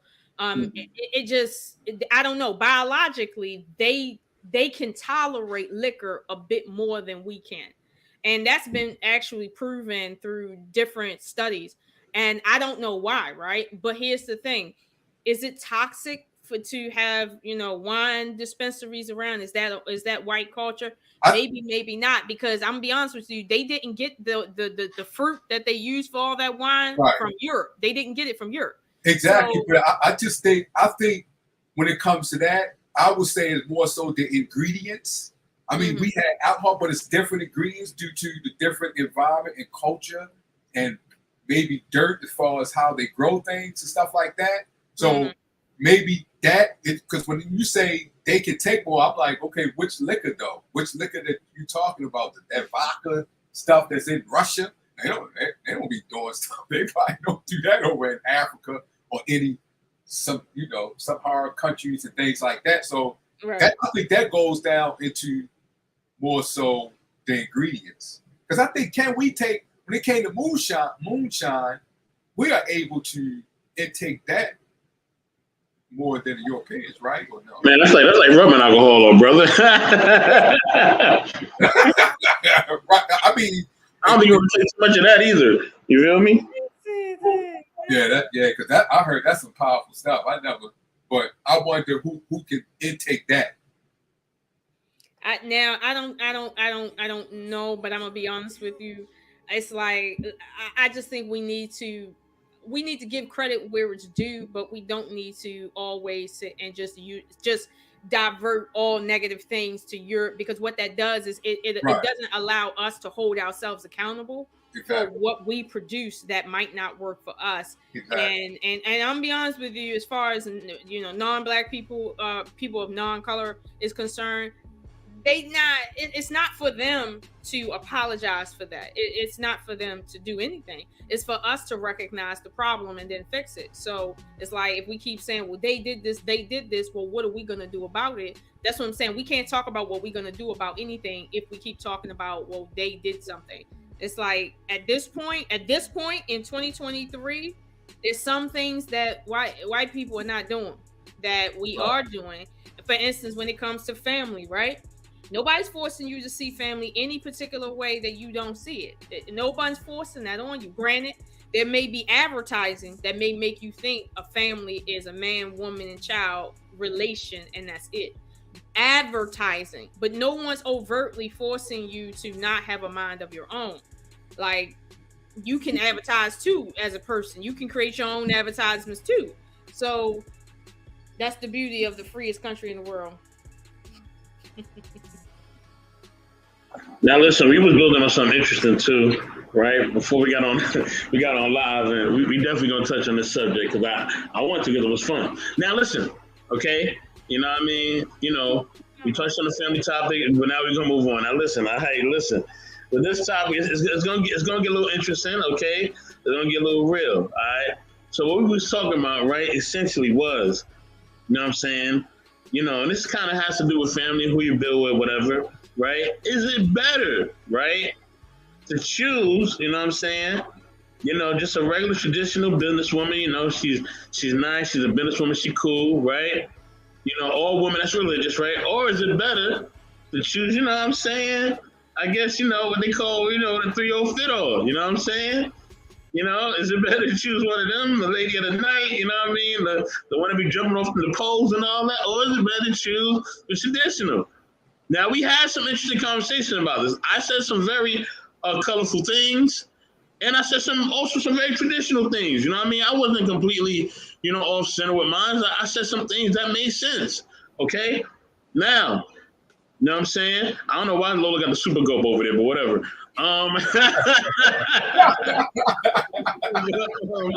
And what does Marcus say? Where the baby Bash hat at? Nah, that's it. That's in the fall, man. He ain't wearing no hat right now. Okay, how hot it is. My hat's like hung up right now, so. Yeah, hat time is over right now, all right? It's hot, okay? Like, we that you got to catch us in about 2-3 months for that, baby. So with that being said, he in California too, so he already know how it is. With that being said, like, what y'all think, man? Is it better to choose a nice traditional, cool girl, you know what I mean? And she's all good, and three like this, you know what I mean? A businesswoman. Because my thing was, right, okay, let's say I choose this woman who's nice and traditional and all that. They be playing mind games. They be doing a shit test, you know what I'm saying? And they stay doing that. So, you know what I mean? But then, you know, with the 304, you know, they be about that life, so you kind of got to be careful. They sometimes deal with criminals and shit like that, so you got to be a little careful. But she going to let you know shit about her money, though. You know what I'm saying? Mm-hmm. So which one of y'all choosing? M3 look like he want to cook, so go ahead, M3. Yeah. And Marcus, don't worry. I won't be wearing my red pill hats when it gets cold. But look, right? Okay, so look. Just for the sake of the entertainment, for the live stream and the entertainment value, I'm going to say as a man, right, if you can, which realistically you cannot, right? But if you can, right, you choose both, okay? See, you got to have the business type of person, right, to help you, right, on your finances to make that money and make sound, smart, logical type of decisions financial-wise. But, okay, if you need to get your rocks off, if you're bored and you want like a fun girl or whatever, right, then just choose both. It's just simple as that. I'll probably say in one of those party-like type of worlds or whatever. But unfortunately, look, we do live like in society where, you know, we're stuck by choosing one. So out of the two, right, look, you're better off just by getting a modest woman who's actually going to be committed. I mean, put up with the religious stuff, all right? At least with the religious nature, right? At least you could develop some type of conscience to not cheat on you, okay, when you do something stupid. So, deal with the person, right, who society in this YouTube space will try to deem as boring, but then at the same time, will try to say, well, this is what we want, but really, you really want the 304, so let's stop the cap people, all right? You know what y'all want, but I'm going to tell you what you need, okay? You need a good woman in your life, okay? The 304s, look, you may have a time in life, but it's only temporary. It will only last probably for a good little while until the destruction of your marriage, your family, your kids get taken away by CPS or whatever. Look, I'm telling you, it's not worth it, all right, dealing with these thoughts. Because once they get hooked on you, they're going to want to try to be the main woman, and they don't add no productive value into your life, okay? Deal with a woman that adds productivity into your circle, okay? Oh, okay. That's all I got to say. Okay. I'm going to play devil's advocate. Yeah. I'm going to play devil's advocate. Now, firstly, I'm going to say to your statement about 304s, okay? Mm-hmm. That term is a very derogatory term, and it's misplaced, because to call someone something derogatory for doing something so pleasurable that every man feels they need in their life for validation, that is utter, what they call it, craziness. It's like me calling a man who takes care of his family something I want, but the way I address him is something derogatory. It's kind of like backwards. Like, what do you say with derogatory? The word 304 is a derogatory term. Lady of the night. All right, lady of the night. No, lady of the night. Hey, I was going by what he said. He said 304. No. Right? I get what you're saying. But here's the thing: most men, I ain't gonna say all, but most men want the experience of getting a lot of 304s to be with them sexually. That's a man's dream. A lot of women, i.e. 304s, so y'all call it. So you can't sit and blame her for being a 304 and call her that, while simultaneously knowing that most men don't get women and they wish they could have all the 304s. They're not looking for one girl. They want a bunch of 304s. That's what they want. So you can't treat the 304s bad. You have to get some respect for these women. I just said, right? Yeah, go ahead. That's first. You have to put some respect on their names now, okay? Because you can't keep sitting here using them for all the pleasure that you need, want, and desire in your life, and then acting like it's something wrong with it. Get on one side of that argument, okay? And secondly, when it comes to just choosing both, there's no choosing both, okay? Like that doesn't make that. In women and men think different. I know men feel like women feel a certain way. Trust me, y'all are always wrong. At the end of the day, if you want to build with a woman, What? What? yes, okay. I know you want more than one, but no. If you want to build with a woman, right, you can't do it from the standpoint of saying, "Let me go get a woman who's established and tell her to build with me." No, that's not how it goes, because she wants a man on her level and above, as I always say. So if you're not on her level, you're asking her to come down to yours, and women don't respect based on when they have to come down. Even if they act like it for a time, they not gonna respect you if they gotta come down to your level and bring you up. They will meet you, but if they gotta come down, I'm telling you, respect gonna go out the window real fast. And so, with that being the case, I don't think average men should be looking for business women. I think they should be looking for women that match their lifestyle. That doesn't necessarily mean she has to be rich or a businesswoman or regular, type blue collar type worker. No. But as long as she matches your lifestyle, that makes sense. But it's like everybody wants to come up in a certain way, and you can't really build a relationship trying to come up off of someone, because the second you see that person or that woman as your ticket to come up, you can't have no genuine love for her if she's your ticket, because now you see her as a tool. And the minute, let's say, she doesn't like something you're doing or she wants to leave, now it's this animosity, and it's no longer love there, because this is your meal ticket. The same way with women. If you see a man as helping you with everything in your life and you can't pay no bills, how you genuinely gonna say you love him if he is something you're using? Like there's no genuine interest. It's just he's there to pay your bills and you need your bills met. Like, you can't really love him for real, unless there's a period where you don't need each other, but you get to know one another and you appreciate each one for their individualism. That's it. Anything else is something else. It's not love. It's not appreciation. It's not going to work. So no, I wouldn't say go get no businesswoman. No, go get. Wait. Her logic is flawed. Okay, and this is why this whole look up to this person and you got to look down. You're flawed, because here's the thing, right? Okay, so hold on. So because I'm stronger than you and I can lift more weights than you, do I look down on you now? And now because I'm stronger than you, right? Do I say I need? No. You walked in the door. Let's walk in there. Now that you said that, right? Speaking to me, that's strong too. And because you're not strong like me, we aren't on the same level. I'm not rocking with you. You don't work out like I work out. I ain't rocking with you. Go to the other side. That logic is flawed. No, hold on. The things that need to be equally yoked is your morals, values, and standards. Now, how much money you got? Who's stronger? This, that, and the third, none of that matters, right? None of that matters. Our morals, values, standards, and boundaries is what matters. Everything else goes out the door. At the end of the day, that's what's going to carry the relationship. You know what I mean? Because I'm telling you now. Hold on. What if I do have the bomb career now, but I lose my career, whether through health or whatever else? Now you have the most money. No, you're missing everything. Now you don't want to be with me no more because now you make more money? No, you're missing everything. You're missing everything. I didn't say someone's life, their finances. I said their lifestyle.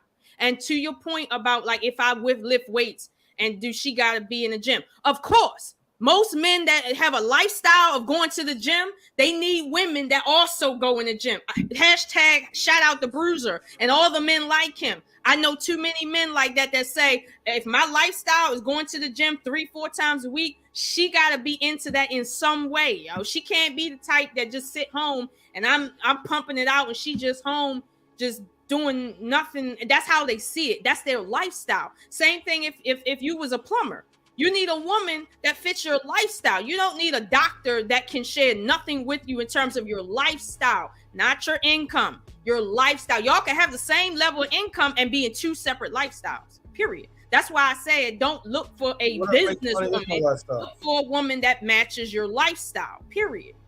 But nobody's gonna match your lifestyle 100%. That's what I'm trying to say. I didn't say 100%. I just said ask for someone that matches your lifestyle. Like your lifestyle is whatever you're into. You know what you're into. I'm gonna let M3 and Vaughn cook. Go ahead, man. I ain't gonna say nothing. Oh, wait, so let me just clarify this. Let me just clarify this for those who's listening, right? No one got confused, okay? Now look, I'm gonna just going by the two choices, okay, that best put out there, okay? Matter of fact, you got the hoes, and then you got the religious, boring, but yet career-driven type of women, okay? And if I'm stuck with either two, right, which means admittedly there's a certain imbalance within my lifestyle, okay, by choosing the two. If I had only those type of options, you know, I would not go with like the prostitute or whatever, right?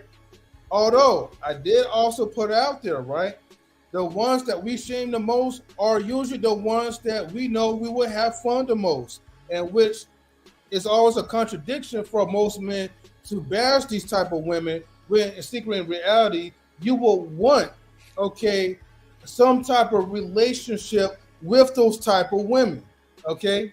But if you have to choose, you know you're going to choose what you need versus what do you really want. But that's the cosmic reality that men have to face. You have a desire for a woman that you cannot build with, and men are building driven. Like you're driven to build things, yet you're also driven to entertain women that will take away from the very thing you're trying to do. That is something that has nothing to do with women. That is a problem, or let's say the plight of men. That I'm be honest with you, I can't speak to that, but what I will say as a woman is if you want to entertain that kind of woman that makes you happy sexually, that should be all you want out of her, and you shouldn't expect her to help you build if you got with her simply because you just want to feel good sexually, and vice versa. If you get with an average woman that can help you build some and you can help her, and vice versa, and y'all all lovey-dovey, whatever, be happy with the fact that you didn't choose her for sexual gratification, and that's not what she's there for. But you cannot violate between the two. And I'm gonna be honest with you, and now that's something everybody has to contend with, no matter what your nature is. If you violate between that, then you will lose both. Period. Like everybody. Right. I would just say, let's just say this: all the men on the panel and in the chat. And 84, we might as well just move on with this conversation. Did you hear what Lola said? She said all men are wrong. So you might as well just know. In her mind, she thinks that based on her small sample size of experience. And I've told her not every man is from where she's from or has the experience that she has. And I've told her this over and over again, but she continues to think this way. Go ahead, Vaughn. But every man has a lifestyle. For instance, Marcus Castillo, he's into MMA fighting and martial arts. You think he would do well with a woman that hates martial arts? No, he needs a woman that's into what he's into to some degree for him to feel remotely happy with her. That's why I said, why would you go for a woman that's outside your lifestyle as if that's actually going to happen? Like you're risking it all for something that's not even probable. Like unless it's a man that likes a woman outside of his lifestyle. That never works. You don't know every relationship, Lola. Name me one that has worked. It has. Name one. A relationship that has worked. Where the man chose a woman outside of his whole purview, meaning she don't got shit to do with shit. Their lifestyles ain't the same. They don't share the same nothing. They just two people together. Bruce Lee and his wife, they did pretty well together. Bruce Lee and his wife was a martial artist too.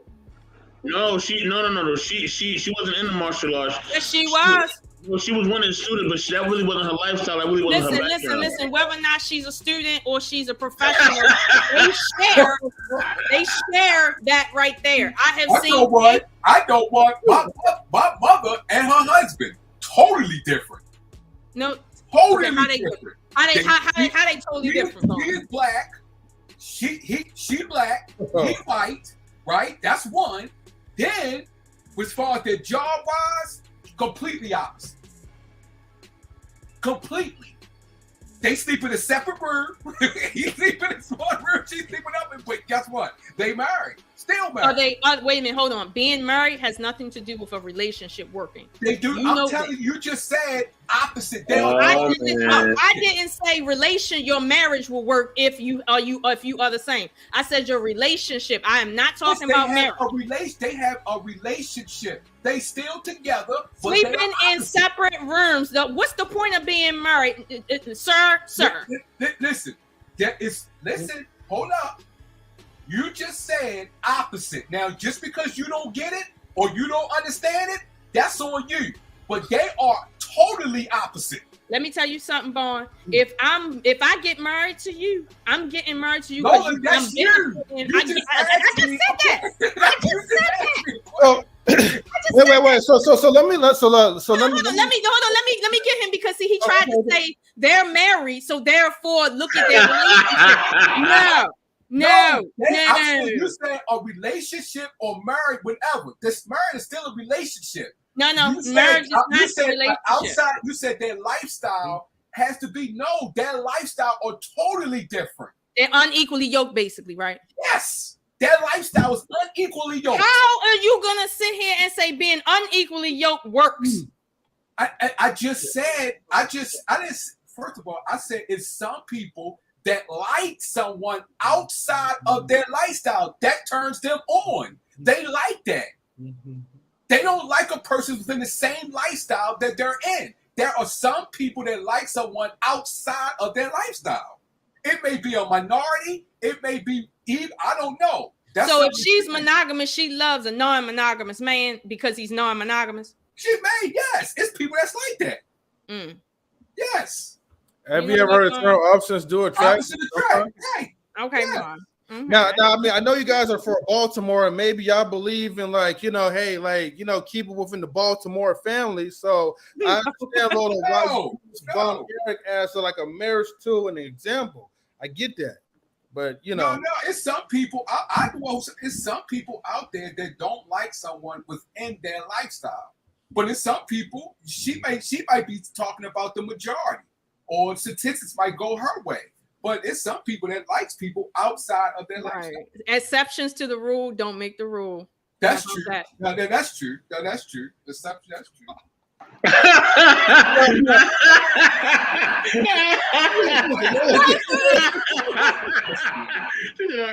Hey, I want to see the Lord's definition.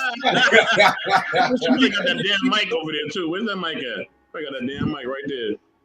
Oh damn. Hey, listen, look. Let me tell you something. Right? For me, right, like I said, I would prefer somebody who came from a strong religious background, businesswoman, things of that nature. That'd be my preference. But I will say, when you're dealing with a lady at night or somebody who in them streets, they do just keep it 100. They just tell you what they about. Ain't no mind games. Ain't no trying to prove that I'm a gentleman and all that. It's nah, we getting this money. Hey, you ready to rock and roll? Let's get it. You know what I'm saying? But when you're dealing with these religious women, or you're dealing with these business women, they got you jumping through hula hoops, and you got to meet the father and the mother and the cat and the dog and this, that, and the third, and are you really a strong man? And do you really love me? And all sort of stuff, man. Look, this lady from the street, she ain't asking about all that. She like, yo, what we doing? How we moving? You want to go to a party? You want to get something to drink? What up? You know what I'm saying? So, it benefits to both. You know what I'm saying? Let me tell you something. I just think that women who and you can look up in the sky, Lola, women who are business professionals or who are religious, women like that, they got to start keeping it real, man. Stop making us jump through hula hoops, through everything. And a lot of times they make us jump through hula hoops because y'all be afraid or whatever. Or y'all don't want to end up with the wrong dude or whatever. I get that. But, just keeping 100 with me. Look, I want to be married by this time. I like this type of stuff. I like that type of stuff. Don't make me jump through all the hula hoops and then all of a sudden you can't carry a bag and then if something hurts your feelings, you fall into the floor crying and oh my gosh, and just all I can't stand all that, all right? Just be 100. You know what I mean? Salute to DJ Witch Doctor. I see you. Nephew, I see you back in the building. What up? But yeah, I don't want all that, man. Just tell me what it is. I get it. I get it. You don't want all of the games. However, most men are playing the field, i.e. playing the game. Okay. So they like the games that women play because they playing right along with it. That's one. Two, okay. When it comes down to you saying I want a chick to keep it real with me, what happens when the lady of the night says, you know what, baby? Your penis ain't hitting shit up in here. I'm just being real with you. Good. Let me know. Let me know. No. You saying let me know right now because that bitch ain't your bitch. But at the end of the day, right? When she say that, the most men, when she tell most men your penis small, that's gonna hit them here. And you know what they gonna do? You know what they gonna do? They're gonna be like, you know what? You don't get points for being honest, bitch. Get out of here. That's what they're gonna do. Wait. Flag on the play real quick. Okay. Most men, other men. Well, first of all, right? Why would I be dealing with a woman, right? That's gonna go around talking to other men. No, she's talking to you. She's talking to you. She gonna tell you the truth. No, she gonna tell you that your penis. No, she gonna tell you your penis as her man is small because she keeps it real. Oh, she gonna tell. Wait a minute. You saying a woman is going to tell? Hold up. She switched that up real quick. Well, hold on. What say, Brian? Let me get this straight because I gotta get. Wait a minute. Are you saying the woman is going to tell the man that his wee is what is small? Most women, like 84 said, is playing games. They not telling you the whole truth. They lying. They protecting your ego. But if the lady of the night is gonna come and say, "Baby, your penis is small. Get on your knees and put your tongue out because your penis is small." She keeping it real, like he said. I want a woman keep it real with me. Now, when a woman like that keeps it real with the average man, his ego gonna get struck. He know that. This is what I'm calling cat. But if he's already strong in his masculinity and he's already with her, why would it even matter? Yeah, I think that's that. I think Lola, that stopped after R. Kelly. When R. Kelly came out and he came out with the 12 play and eating, that went out the door. So if a woman gonna say, "Oh, you we lick me," nigga gonna say, "Damn right, R. Kelly taught me everything. I'm the 12 play, you 13 play, 14 play." He ain't gonna be worried about that. That's wishful thinking, Vaughn. That is wishful thinking. That's some wishful thinking right there. You know what? You going to see this? That's wishful thinking. Lola, you can't put me on this one. Let me tell you something, Lola. Okay, this is what I'm saying. Like, and this is why I say y'all be playing games out here, right? Y'all be playing. Hold on, yes, because you know you in the game already. Even if you don't think you in the game, you in the game. Okay, you're always in the game. Okay, I don't care what your marital status is. You're always in the game. Okay, why? Because it's America, and America is all about competition and having something better. So you're always in the game. Even when you don't think you're in the game, you're in the game. Okay. Now, with that being said, right? Here's the thing. Okay, this is what I'm saying. I'm saying that I am asking the regular woman, right, to just tell men how you feel about them and how you want to move. Okay, that's all I'm asking. I'm not asking you to be perfect. I'm not saying you gotta know how to cook every meal. I'm not saying that you gotta read every book or be as intellectual as I am. I haven't read every book in the world, right? I'm not saying that. What I'm saying is that when I'm asking you basic relationship, fundamental motherfucking questions, let me know what it is. Don't make me go through hula hoops and you may call, you might text back. Like, I don't want to go through all that. Look, listen, if we are talking, let's talk, right? If we building, let's build, right? If we not going to build, then move on. You know what I'm saying? The quicker you tell a man that you are not interested, right? And you can tell the different types of men, right? Now, you know when a dude is a dude that's just not just talking to you, you're talking to the people, you know about the lingo, you know how he acts, how he jokes, things of that nature, right? You know a dude that ain't really talking to nobody because he mostly probably gonna simp and pander to you. He's gonna over compliment, he's gonna overly talk to you, right? Because he don't have nobody else. So when he see you, Lola, you're his meal ticket. He's like, "Oh, Lola, you're so beautiful, please." So that's the game he's playing with, right? No, ain't no game. It is a game. If you're lying to me, you're lying to me to enter. No, you think you're lying to you because of certain experiences you've been through. No. You just said that the simp is giving me more compliments than what I deserve because he's just trying to get something out of me. Not just compliments. The simp he also means that by action. He's also overly doing stuff. He's buying you things. He's playing games because he wants something. Wait, hold on. He's paying for things. You know what I mean, and all type of stuff. You're like, yo, like. I'm just asking the dude to just do one thing. He just do it off the bat. Like he's playing the game. No. There's a difference. No, there's no difference. There's no difference. Right. I'm speaking about what men do. Hold on, Lola, hold on. I'm talking about how men think and what we do. You know what I mean? All of them want the sex, and they all playing the game. At the end of the day, right? Listen, okay. Now, a dude who got more options. He may compliment you. He may try to finesse you here and there, but he gonna keep it G. Hold on. He not gonna sweat you like that. But he still wants the sex though. Everybody does. What are you talking about? So everybody's playing the game. What I'm saying essentially, Lola, right, is that a man who has options, you're gonna know he has options, and you know when a man got options. Stop playing, girl. You know. But I think it depends. You know what? It depends because. I can see what she's saying. It's still a game. If they doing certain things to try to get that, they playing a game to try to get to it. So it's still. I can see. But yeah, I can see the game. But it also depends on where you at. It's places like if you go, the women will approach you. The women come up to you, say, "Hey, you want to dance? You want to talk?" They buy you a drink. It also depends on where you at, what environment you at. Wait, where's this at, Vaughn? Is this heaven? What are you talking about? I ain't mad. It's a lot of places. Like if you come here, I could take you to the club right there on Pennsylvania Avenue. It's called the All Sociable. Women being there come up to you. Hey, can I buy you a drink? They ask you, come up to you, come on, and you want to dance. So it depends on where you at, what part of town. What part of the country you at? Yeah. Oh yes. But is it like? Don't get me wrong. Is it flourishing like you no?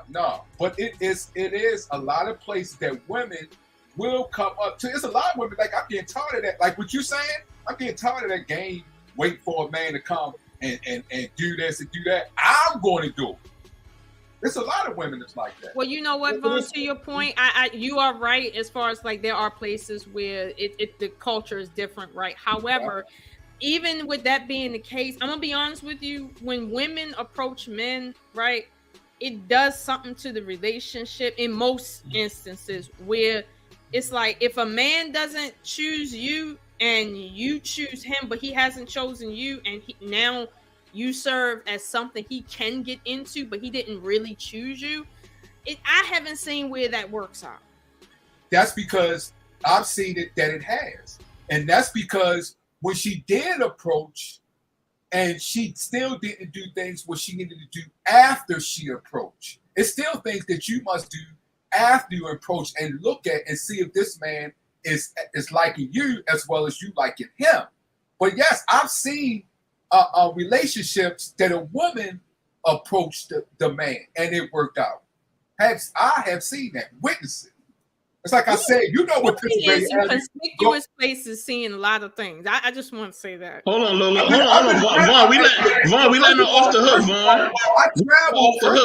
I traveled the country. I traveled the country. I just didn't stay in Baltimore. And then when I was dancing in Baltimore, I traveled to all the clubs, East Side, West Side, South Side. I know them all that. So I know where every club at and what the women do in the club. Mm-hmm. So I know.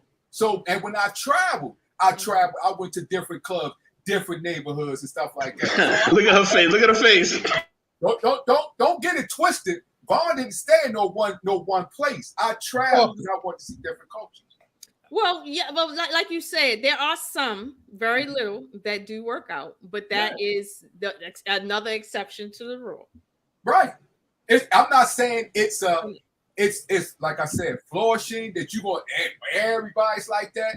Nah, it's not like that. But I'm saying it is places, plenty of places. Like I told you, go to our social. You know what Pennsylvania Avenue at?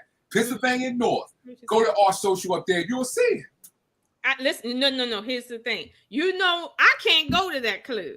Oh yeah, because you're not tall enough. But if you was tall enough, I'm just joking with you. That was just joking. That was just a joke. But yeah, no, that's a older club, right? Our age, it's not a hip hop club or a hopper club. Yeah, it's older crowd. Yeah, it's an older club and it's ran by Masons. Mm-hmm. But you go in there, yeah. Yeah, no, my 630 don't be looking real good up in there because I'm short. Ain't nobody fitting a hit on nothing. Yeah. It's a lot of shit. Hold on. We let her off the hook. Hold on. Vaughn, we let her off the hook. Hold on, Lola. Hold on, right?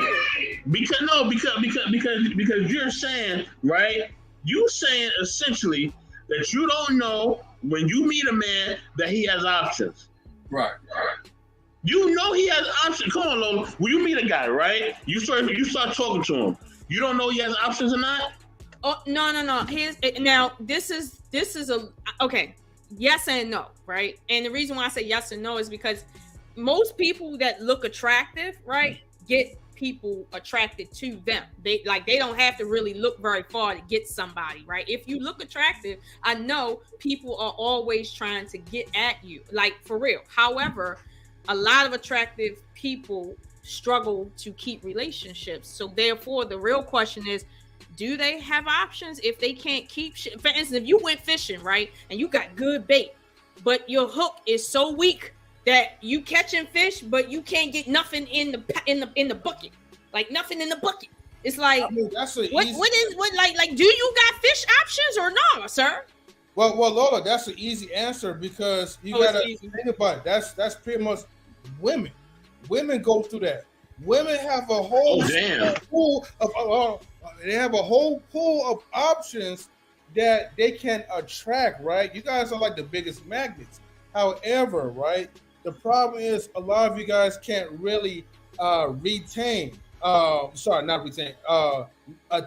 those relationships. You guys can't keep those relationships for too long, and that's where like a lot of you guys struggle at, right? I mean, mostly because of that. But however, you guys got to work on is about how to pretty much keep those type of fundamental relationships, right? Because for people who have a bunch of options, you don't really necessarily have the need to pretty much improve on your mental state, your compassion, your well-being, and having a sense of empathy for someone, right? Because people who have a lot of options don't really have to think about certain consequences to try to develop that. And then that's when they get into the relationships, that's where reality hits, because now you're starting to realize that no matter how fine, how sexy you are, right? If that person is able to pretty much walk away from your BS, that tells you something's wrong. But of course, you're going to have all those other people, right? That's going to pump. And that's where it goes back into fulfilling the ego, right? Because once that person leaves, right, you'll have a little moment of time to kind of think about what's going on. But then when you have the next person that's pumping your head up, now it's like, okay, your ego is getting filled up again, until like eventually it gets to a point where it's like the ratio of attracting men versus maintaining them. Keeping the relationship going, becomes a little different. Well, no, I'm not going to let you get away with that. I'm going to tell you that you're correct in that just because you can attract someone doesn't mean that you can keep someone. Therefore, your options are not as wide as you would think, but that goes both ways, men and women. However, when it comes to women, there are more available women than there are available men. So you can't say the reason why most relationships that women are having that they're not retaining is because they don't know how to keep relationships. No, one, the numbers are not on their side. Two, if we're going to keep it straight and keep it equal, which we know it's not, that those statistics don't even work to say women are losing. Wait, Vaughn, I got this right. But Lola, you have to understand, right? Yes, the math ain't mathing.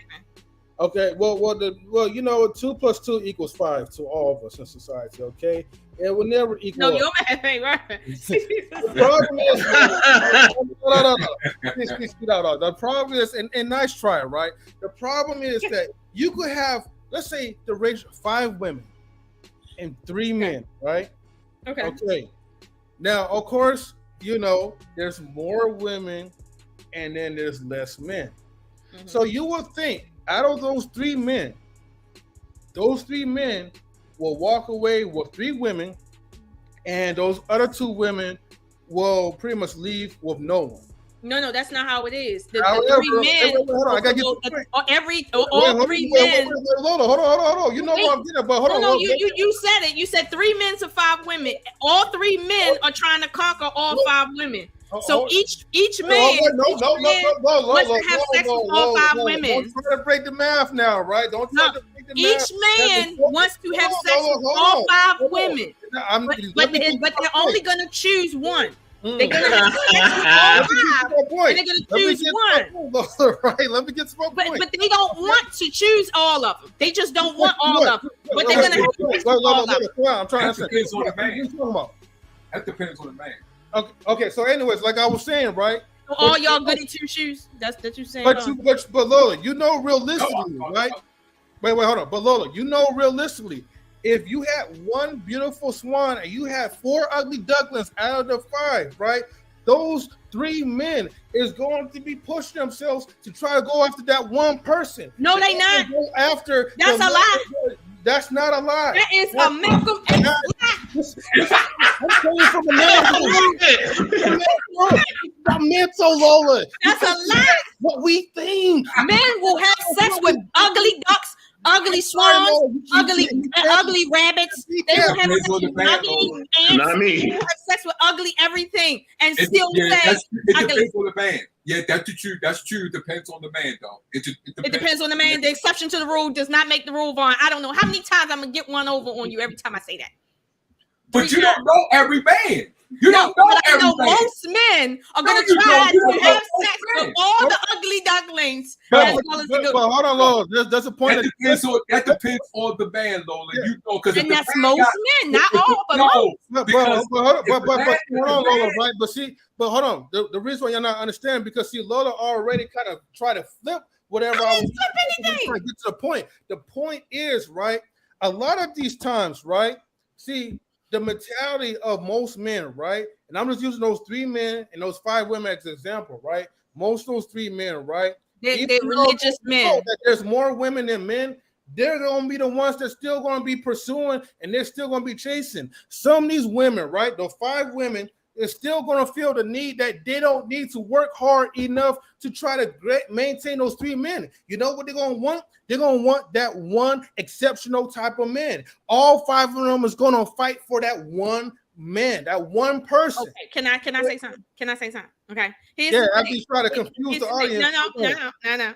Here's the thing: nature has wired women to want the best genetics to pass on in children. Therefore, only the top men, only the top men are actually genuinely desire, and that's by design of nature. You will not blame women for that because men men are biologically designed to pick from the most fertile looking women to mate with, to pass on their genes with, which is why they will they will have sex with ugly women, but to pass on their genetics, they want a beautiful woman. You know that. Now to your other they're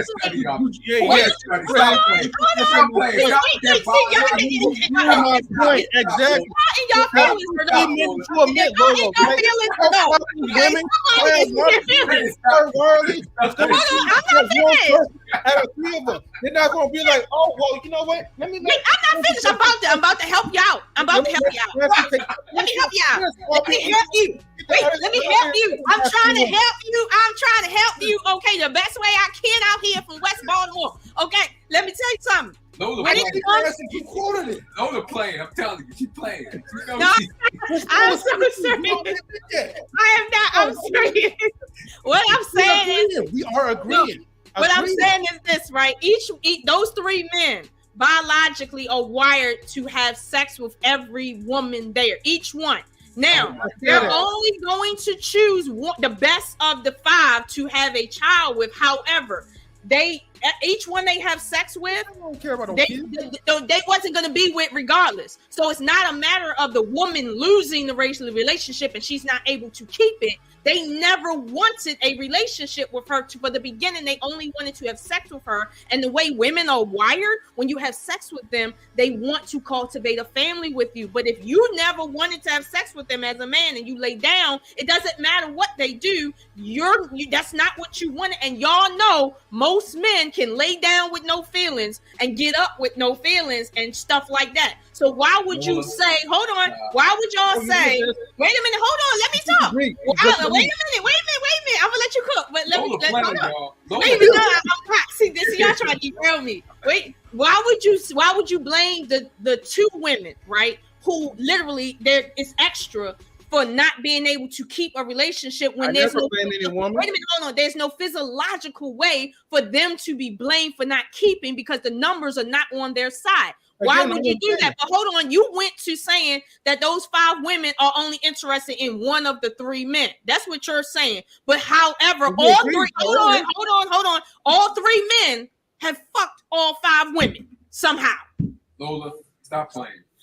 First of all, Lola, you done been to every strip club this side of the Mississippi, and you talking about all men don't do that. You know what? First of all, Lola, you saying 3 men. First of all, where they grow up at?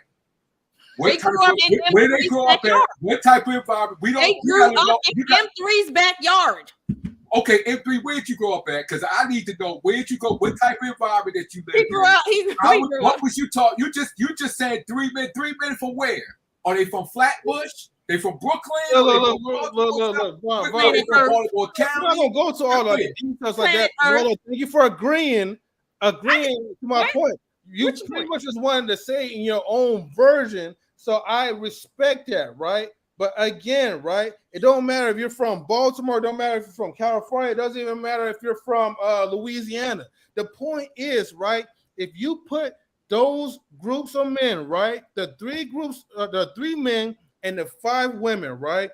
Mm-hmm. Yes, the man will realistically, any man will probably, right, with low self-esteem, will probably, have sex with like maybe the top 3, and then they'll probably settle down for like the lesser attractive looking women, right?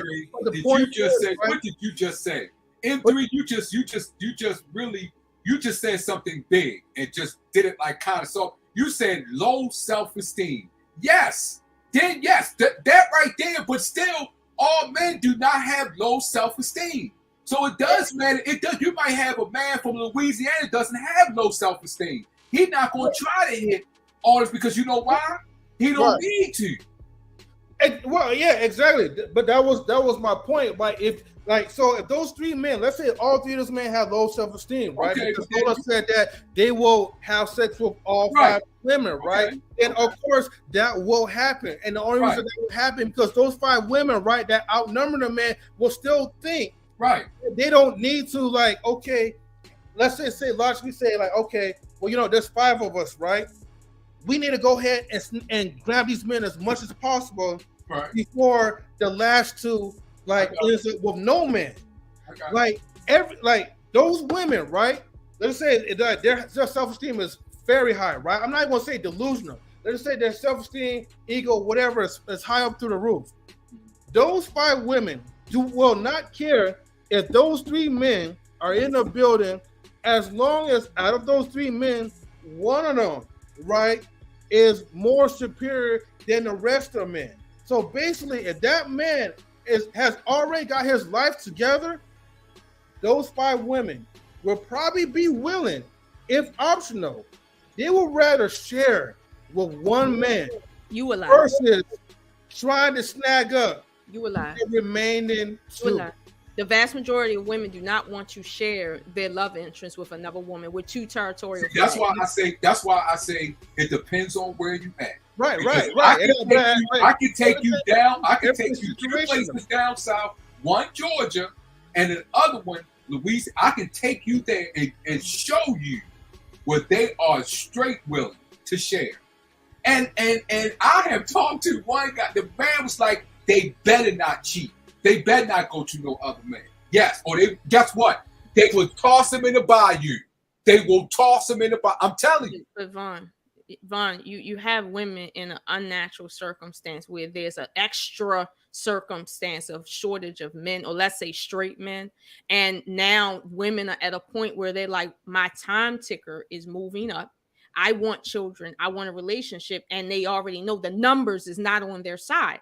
And most people don't want you travel outside their state to meet someone, let alone actually have to be with someone. So they're willing to settle for whatever they can because of the circumstance. But keep in mind, those circumstances are extremely outside of a natural situation. So therefore, women are not acting naturally. So you cannot take women acting unnatural and say, this is how women are in an unnatural circumstance. No. That's unfair. No. You saying natural. What do you mean natural? Natural is this. There's enough to go around. That's natural. But when you're in a circumstance, right, where you have you're coming up. Wait. No, I'm explaining natural. You coming up I'm trying to explain natural to you, right? Okay. I'm trying to explain natural to you versus unnatural. Natural is where the women might make up 51 and to a man's, let's say 49, right? And maybe a little further because you got a plethora of types of men and women that might not be in the dating pool. But when you have men that are at an all-time low of 15% to, let's say, 75% availability, that is an extremity of a difference. And that's not what it is down there. Wait. I know what you was talking about, and I'm telling you right now, on the surface, it's already bad. But on the surface, I'm sorry. Let me use a colloquial term. Let me use a colloquial term that we all know and understand. On the low, on the down low, it's a difference.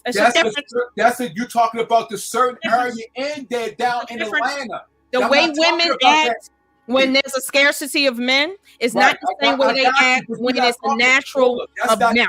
But yes, that's that place, Lola. That's not where everywhere it's like that. Right. We were talking about that place. Lola, you need to go out, and I'm telling you. No, I'm talking about just that place. I'm not talking about no other place. That's just that place. I told you two. No, places.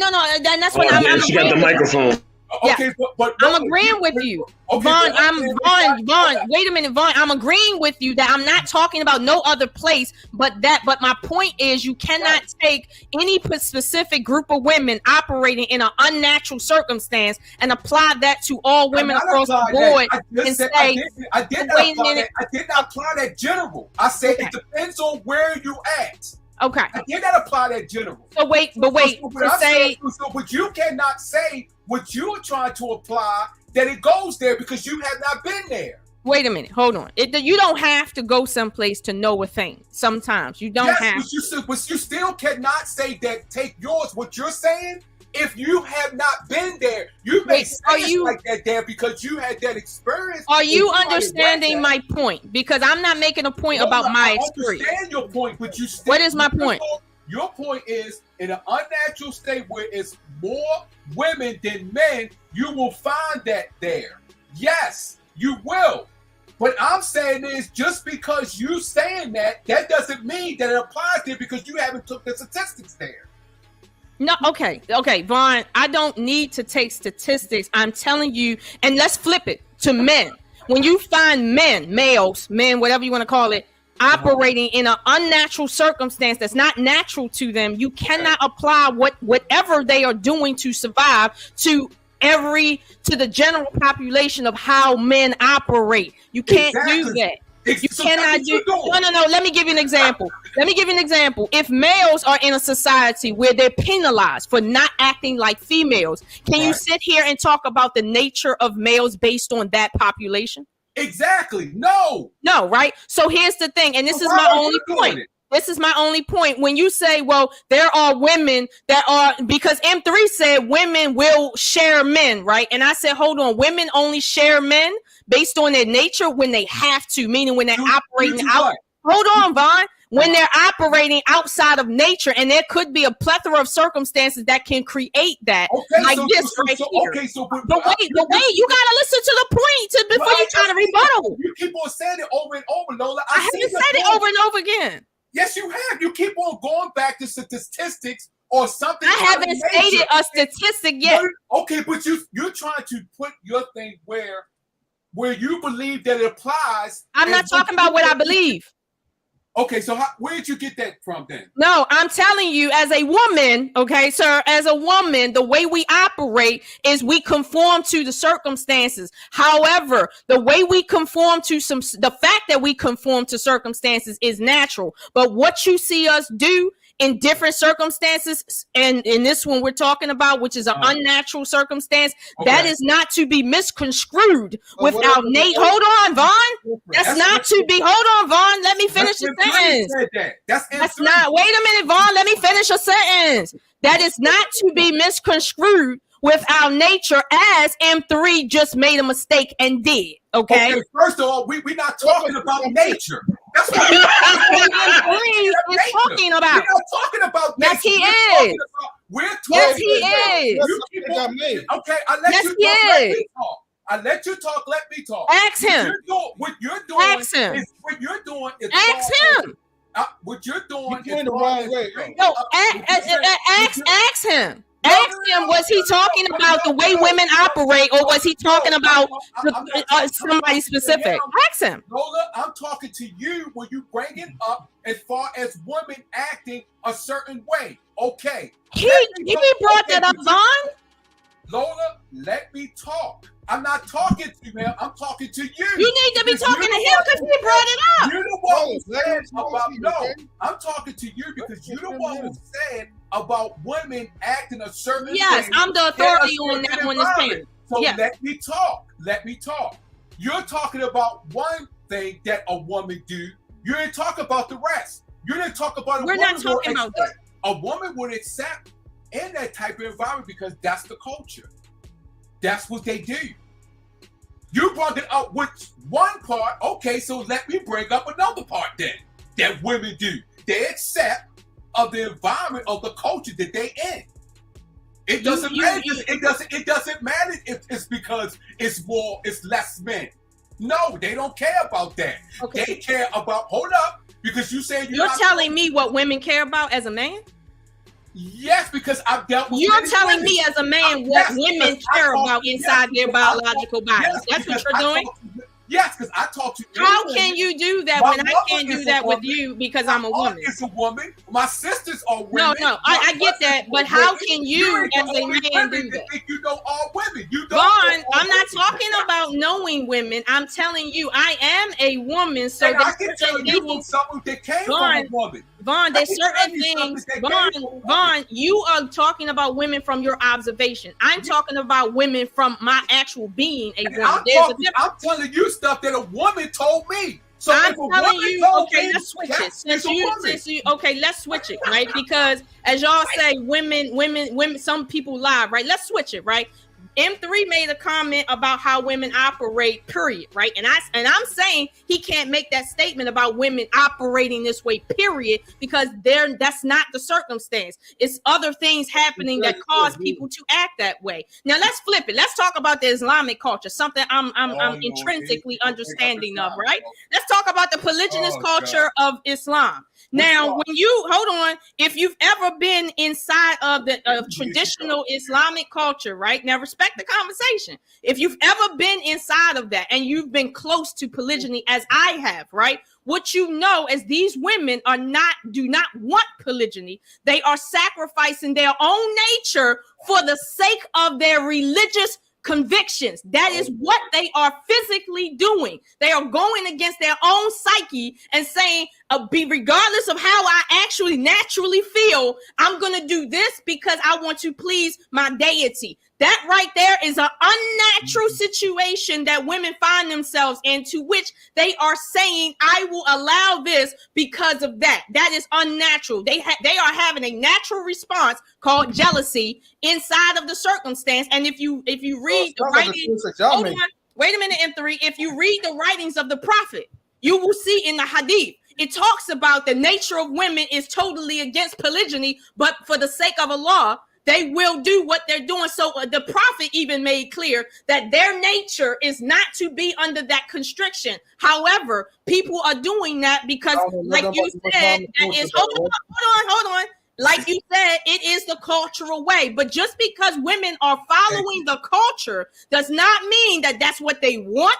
And it does not mean that that's what they naturally do. Don't misconstrue the game. Oh, it does mean that's what it just don't mean that. No, it never means that. For every woman. No, I do speak for every woman on that. I do speak for every woman on that. Right? What if I do? But what if I speak for them all. No, you don't. Yes, I do. Wait, but Lola, what if the next woman comes on the panel and tells you that you're wrong? And they think, well, no, she can't tell me that I'm wrong, M3. She can't tell me I'm wrong. She has to prove that I'm wrong. How's she got to prove? She's a woman. No. Woman to woman. No, woman to woman. I can say the opposite, right? But the issue is, what can you prove? That's the issue. Like M3, just like I did just with you right now, I flipped the situation and put it in a whole nother context to show you that women are still operating the same. They're in a cultural environment that's unnatural, and they have a natural response to polygyny. And this is what it is. I already told you that women will conform to culture because they are guided by that way naturally. However, there's certain things that they will do that is unnatural if they have been guided to do that. And I'm about to get real nasty with you. I was on a panel the other day. Hold on. I was on a panel. Wait a minute. Hold on. I was on a panel the other day, and somebody mentioned how nasty women can be. And they said that there was a woman turning a trick, right? And she was doing what she was doing. And then suddenly, right, she is that type of woman. Suddenly, she called for another woman to come into the room to join in on the situation. Now, what's going to blow your mind is, and it might not blow your mind, is that other woman that she invited into the room to perform fellatio on said man was her daughter. Wait. Say that again. Go back. The woman she invited in the room to perform fellatio on the man she was dealing with or having sexual relations with at the moment was her daughter. Now you're telling me that women hold on. Are you telling me because a woman did that for whatever reason she did that, right? In the culture that she conformed to is naturally how women are? No, you can't say that. You really cannot say that. So here's the thing. That woman has been cultivated to do that. She was not born doing that. Something happened to her to change her psyche to the point that when she doesn't even have the nurturing chemistry of a mother so that she would put her own child in sexual risk like that. So it's like, no, the nature of a woman is nurture. When you take that away from her, she will act like that. And the only way women lose their nurturing nature is through an unnatural process. So don't misconstrue what some women do and say with the nature of women. You have to prove that. And I can flip the situation in 10 different ways and still come out to what I'm telling you right now. If she can't do it, you said, and I right also. That woman will be right also, because no woman don't speak for all women. And nature, according to who? According to what law of nature? What law of nature? Are you saying it's natural for a woman to have sexual relations with her own daughter? No, of course. No, Vaughn. Let Vaughn answer. Are you saying that, Vaughn? Hold up. Are you saying that? Yes. That is, and she is breaking. Yes or no? Are you saying that that's natural? That's breaking a law. I'm asking you. Do you feel that that's natural? Breaking a law? Wait, I'm not asking you that. Stop circumventing. Do you feel? That is. That's my answer. Okay. If you can't say yes or no to the question, that means you don't want to answer the question. No, I'm answering the question the way I asked you a closed-ended question. You're not answering my question. You're saying what you want me to hear. I get what you're doing. I get what you're doing. She's breaking a law. No. That's not my question. Is she breaking a rule? I'm not asking you, is she breaking a rule? I'm asking you, do you feel that is how women act naturally? That's a different No. question. No. No, stop M3. Stop. Let him answer for himself. M3, stop. Stop M3. Let him answer for himself. Breaking a law. Right. You're not going to answer that question, are you? Because you don't want to be wrong. You're not going to say no because you don't want to be wrong. A person can just say a you person don't can be born, right? A person can be born you don't want to feel that they want to do that within themselves. Okay, we're dancing around the conversation. I'm not dancing around. You don't want to say no to me because then you would have to concede that I have a point. No, it's not. It's not. No, it's not. Yeah, you right. You can say right. If you can't say, Ron, if you can't say that women naturally are not born into this world with that as their biological wiring, right? If you can't say that, then you're saying the opposite. Now, I mean, I don't know what else to do with the question, but if you're not answering, hold on. No, I'm not asking that question. I'm not asking that question, and you're not answering my question. Okay, so answer my question. She was born. She felt that she was born to do what she did. Yes, it's people that feel that way. Oh, hold on. You just said people feel that way. That's not something that's not a fact. Hold on, Vaughn. Stop talking for a minute, Vaughn. You just made a definitive statement, and I'm about to ask you to basically defend yourself. You just said that she feels that she's born that way. I didn't ask you. Hold on. I didn't ask you. Wait a minute. Stop talking. I didn't ask you. Do you feel nothing? Like I'm asking you, is it the nature of women to sexually assault their own children? Is that our natural nature? And you can't say yes or no. But you hold on. But you're gonna sit here and say some person feels that it is as if that's any rebuttal to what I just said. It was people born that way. They feel. How do you know that? Prove it right now. Prove it right now. Prove it. I can see you on Saw. No, prove it right now. Prove it right now. Hey, goddamn microphone, man. Prove it. Vaughn, go prove that. Go prove that. You prove me wrong. No, I just proved you wrong. I just proved you wrong in two different examples. Prove me wrong. I just proved you wrong in two different examples. You want a third? Talking about and three. Do you think I should give him a third? No. That woman that you're talking about, prove me wrong. Do you need a third example? Yes or no? No, I'm talking about that woman. That woman that you're talking about, prove me wrong that she didn't feel that way.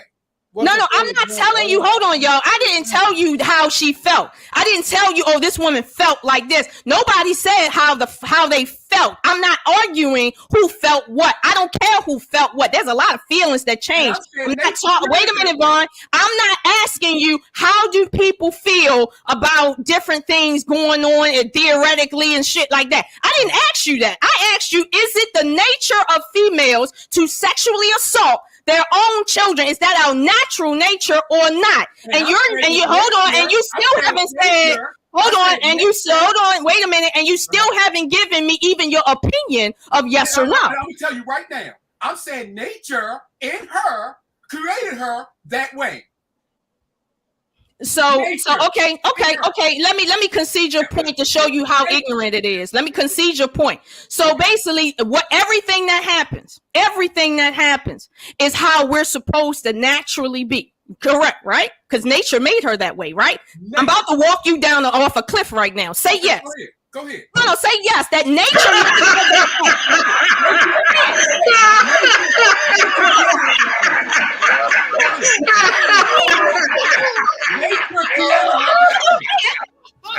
Nature created her that way. Okay. So when we talk about minor attracted persons, nature created them that way, correct? Would you say who? Minor attracted persons. Nature created them that way, right? Minor? Nature did that. You said right? Minor? Yes, minor attracted persons. Okay. Nature made them that way. Correct. Right? Nature made them that way. Nature. So okay. So here's the problem that you about to have. Okay, walk me off the cliff. Hold on. Okay, because see, right now there's the argument that nurture versus Don't give me no argument. Tell me what you're saying. Don't give me no I'm argument. agreeing with Tell me you. what you're saying. Vaughn, I'm agreeing with you right now. Stop being scared, Vaughn. I'm agreeing with you. I'm agreeing with you. Come on, stop being scared. I'm agreeing with you. Okay, nature made everybody to do what they're doing. So why are we sitting here saying that people are wrong for their quote unquote natural impulses? Because what you believe, that what nature, your belief in nature, what you believe and what you have experienced and what you've seen. So scrap with everything I said about anything. Tell me, why are we saying that they're wrong? You adapted those laws that you've been taught. It's natural to want to have sex with an infant. It is natural to do that according to this argument. So why are we saying you cut me off? Because now I'm getting ready to come back on the cliff and knock you off. No, answer my question. You are talking about what you believe, your laws, what I believe.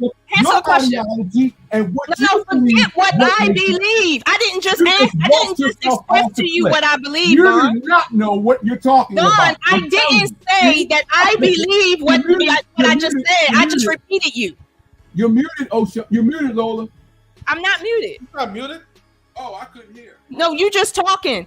Here's the thing, and M3, correct me if I'm wrong, right? I just said I'm going to agree with his point. I just said I'm going to agree that everything anybody does, nature has built them to do what they're doing. Nature made it that way. I said I'm going to agree with his point. Okay. Now, if I'm going to agree with his point, I'm going to put that point in context everywhere. So I said, when it comes to minor attracted persons, can we say that nature created them that way? He said, well, yeah, that's not how I feel. I just asked you a question. Then I said, when it comes to men or any person having sexual relations with an infant, we're going to say the same thing about them, that this is a natural thing for them to do. So why? And here's another thing. I asked a question. I didn't say I feel. I said, so why does society, or we as society, blame them for doing something wrong that is such a natural thing to do? Why are we blaming them for doing something wrong? Because the social construct of the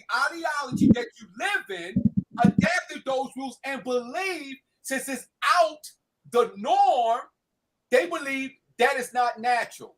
That is not nature. Because of the having sex with an infant. Hold up, listen. Wow, Vaughn. Social construct. Wow, Vaughn, it's a social construct for somebody to feel fucked up over somebody having sex with an infant. You keep talking because you can't knock me off the stage.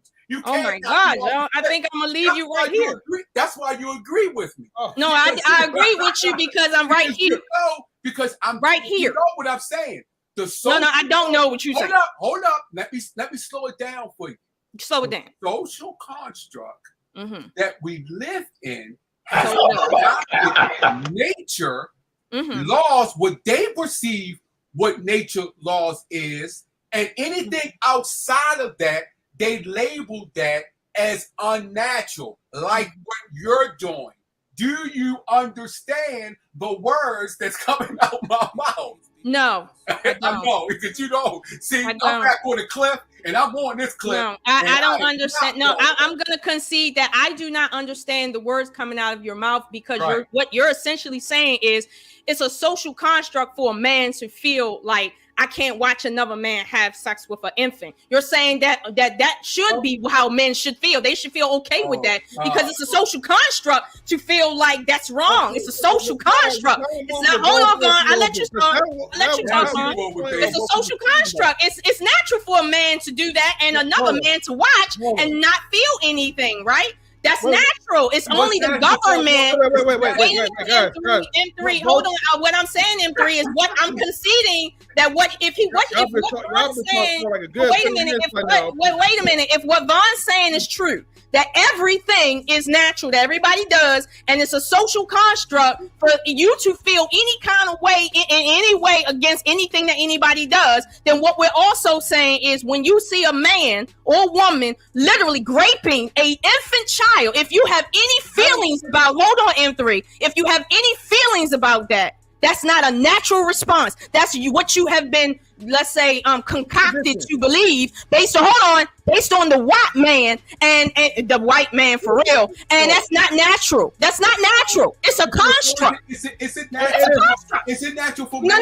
But let me say this before you go on, Vaughn. Let me say this before you go on. Okay. Okay. Can I say something to M3 before he starts talking? Is it natural for men? No. You listen. I'm gonna concede that where you at right now is where the point should be. I'm conceding that, Vaughn. Stop being afraid. I'm conceding your point that everything is natural. Any response to anything anybody does in any negative way is unnatural, and that's where we are right now. I'm conceding your point. Lola likes to keep talking. So I know, Quantum. I'm hoping that's not his point either, but he sounds serious. No, stop. That was never Vaughn's point to begin with. Yes, it was. No, yes, it was. Is it that? M3, yes, it was. M3, stop. Like 40 minutes Stop, now. M3. Stop. He literally said that, M3. Stop it. Lola, let me get some airtime a little bit, right? You have Go ahead, M3. Okay, just breathe a little bit. Take some time to breathe a little bit, okay? Right. The point is, right? Okay, when you have these 3 men and you have these 5 women, okay, when it's unnatural circumstances. No, we're not there. That we left that point a couple minutes ago. And then you move the goalpost, and then I didn't move the goalpost. Vaughn moved the goalpost. He's from Baltimore, so you felt like it was an easy target. No, Vaughn moved the goalpost. Talking about it was getting a little rocky there, Lola. So come on. No, Vaughn brought that up. Goalpost, though. You know, I didn't bring that up. You're not gonna bring that on me. I didn't bring that up. Vaughn brought that up. How you gonna come to a conclusion when you're not even letting Eric speak a little bit? At least let him ask me what he said. Well, this is a good 5 minutes, and you just ask me what he said. Ask me what he said, so I can show you how much I've allowed him to speak. That's the thing. She does not be quiet so people can talk. I heard you, but do you want to hear what I heard?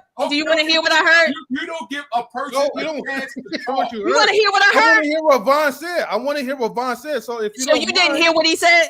I couldn't because you was talking over him. Okay, let him say what he was saying. And go ahead, Vaughn. Tell him again.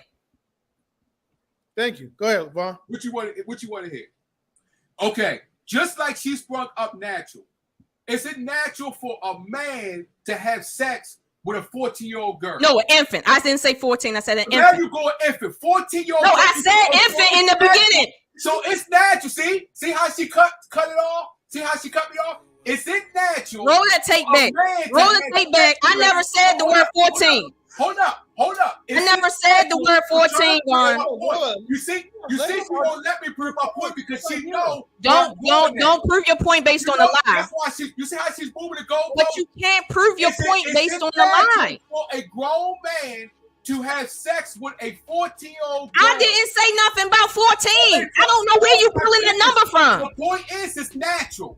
I didn't ask you that, and I didn't say that. So what question are you answering? The point is. Oh, so now that you want to move it, go ahead, because I'm gonna move it back. Go ahead. Thank you. You already moved it. Yeah, it's natural. I'm saying, you're talking about natural. Is it natural for a grown man to have sex? Tell him what you said. Don't ask me. Tell him what you said. 14-year-old girl, right? Is it natural? You will see that it's a federal law that you can have sex with and marry a 14-year-old girl, and it's natural. Yes, is that natural? Well, hold on. In the state of Georgia, a girl can marry at the age of 16. But the federal law, you can marry a 14-year-old. The federal law? Yes. I don't know about that one. Check it out. The federal you can marry because Muslims do it. Wait. Yes, Muslims and Christians. Wouldn't that be Mr. Best? If this federal, wouldn't that be like throughout the whole U.S.? Yeah, actually, it would be throughout the whole U.S. Okay, Let me help me understand. The legal age to marry for a woman is 16. Hold on. I didn't. Mr. Hold on. Wait a minute. Can I ask a question though? Did you see what they did in Texas? Right. Can I ask a question though right now, Vaughn? Hold up. It was an you talk about owl. It was an Israelite, and that did something in Texas. He was with a 16-year-old. I think she was younger than 16. Vaughn, They changed the. Hold up. They changed the law. I have a question. Right? And they said, I'm not answering no more questions of yours because you keep talking and won't let no one stop. You won't stop talking. So don't answer no more questions. No, you're talking. I'll listen, but I have a question. I'm just making a point that I digress. It's a law they just changed in Texas as far as marrying underage. And if you want to marry under 16, you could go to the judge and ask the judge permission. Now, is that natural? You asking me is the federal? Hold on, you're asking me. Hold on, Vaughn. Are you really asking me? Is the federal government's decision for any random age, is that quote unquote natural to human beings? Wait, guys, pause a bit. Let me just make this confirmation. Is that We Unlock Nation? That is him in the flesh. Yes, sir. Okay, like, are you asking me that, Vaughn? No, I just said no. I'm not asking you no questions. No. Okay, good. Okay, so are you finished talking? Absolutely, yeah. Okay, now let me get back to the original question. I did not ask about marriage. That because I'm not talking about marriage. Marriage changes from culture to culture, from time period to time period. We cannot talk about what is natural based on what is ever evolving and changing.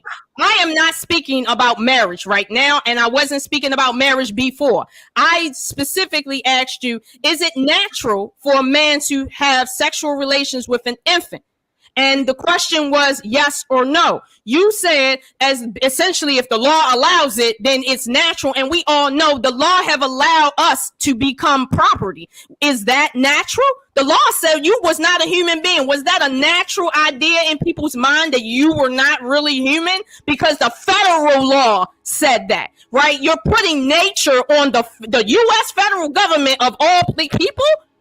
Like, I'm really surprised. But here's the thing. I didn't talk about 14 years old for a specific reason because I wanted to put it at the most extreme circumstance to see what your response is. If you're telling me that another man having a bad response to seeing another man raping an infant, that he's not correct because he's just responding to a sociological construct. And anything anybody does sexually is nature wanting them to do it, right? If that's what you're saying, and there's no such thing as artificial influence, artificial simulation, artificial anything, like everything's natural, everything out here is natural, right?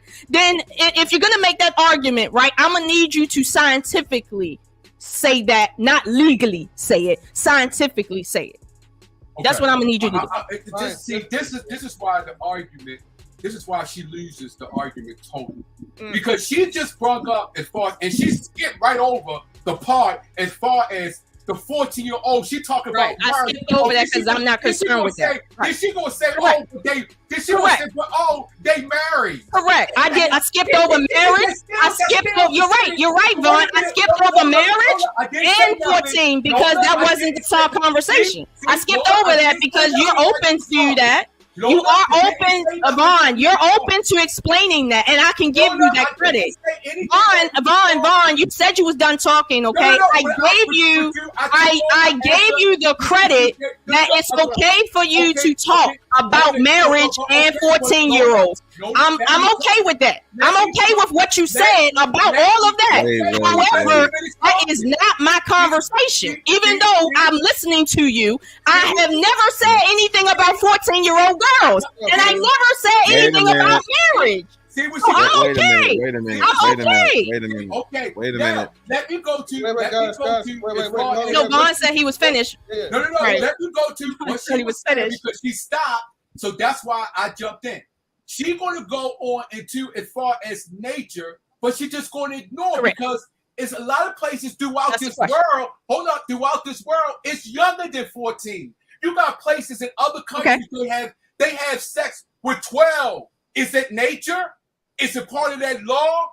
That's why I said it's the law. Who are you talking to? Because hold up. This is the reason why I said it's because of the law. Because people with the culture that they are raised up in adapts laws that they believe they can do on what they believe on nature, how nature should be, or what nature they can do. 12 years old, 14-year-old, come on now. That is considered. Wait. Again, Vaughn, I'm okay with you mentioning that. However, I didn't mention that, and I'm not talking about that. I don't even know why you're introducing that. But okay, you're saying that, but that has nothing to do with what I said. Hold on. Before the rebuttal, let's get like We Unlock Nation to speak real quick, okay? You know, he's up here, impatient. I know. You know, you guys be going on forever. So go ahead, We Unlock Nation. Y'all woke me up for another pedo. We don't like you. Better talk. Don't be up here complaining. Not, who you think you talking to? Don't be up here complaining. I'm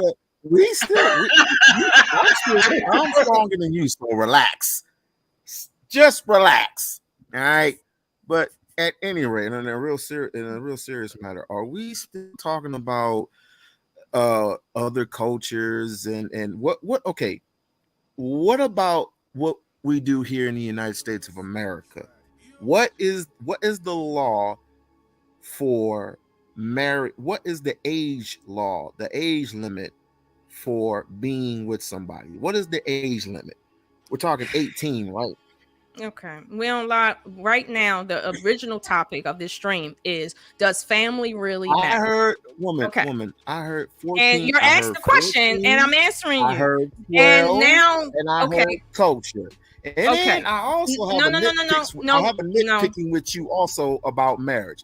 Do you know that married couples sleep in separate rooms also? Hold on. I don't care about marriage or married couples. And I keep telling y'all, stop talking to me about marriage and married couples. I'm not talking about marriage or married couples. I'm talking about nature and natural impulses. That has nothing to do with marriage or married couples. Can we please get back to the original conversation?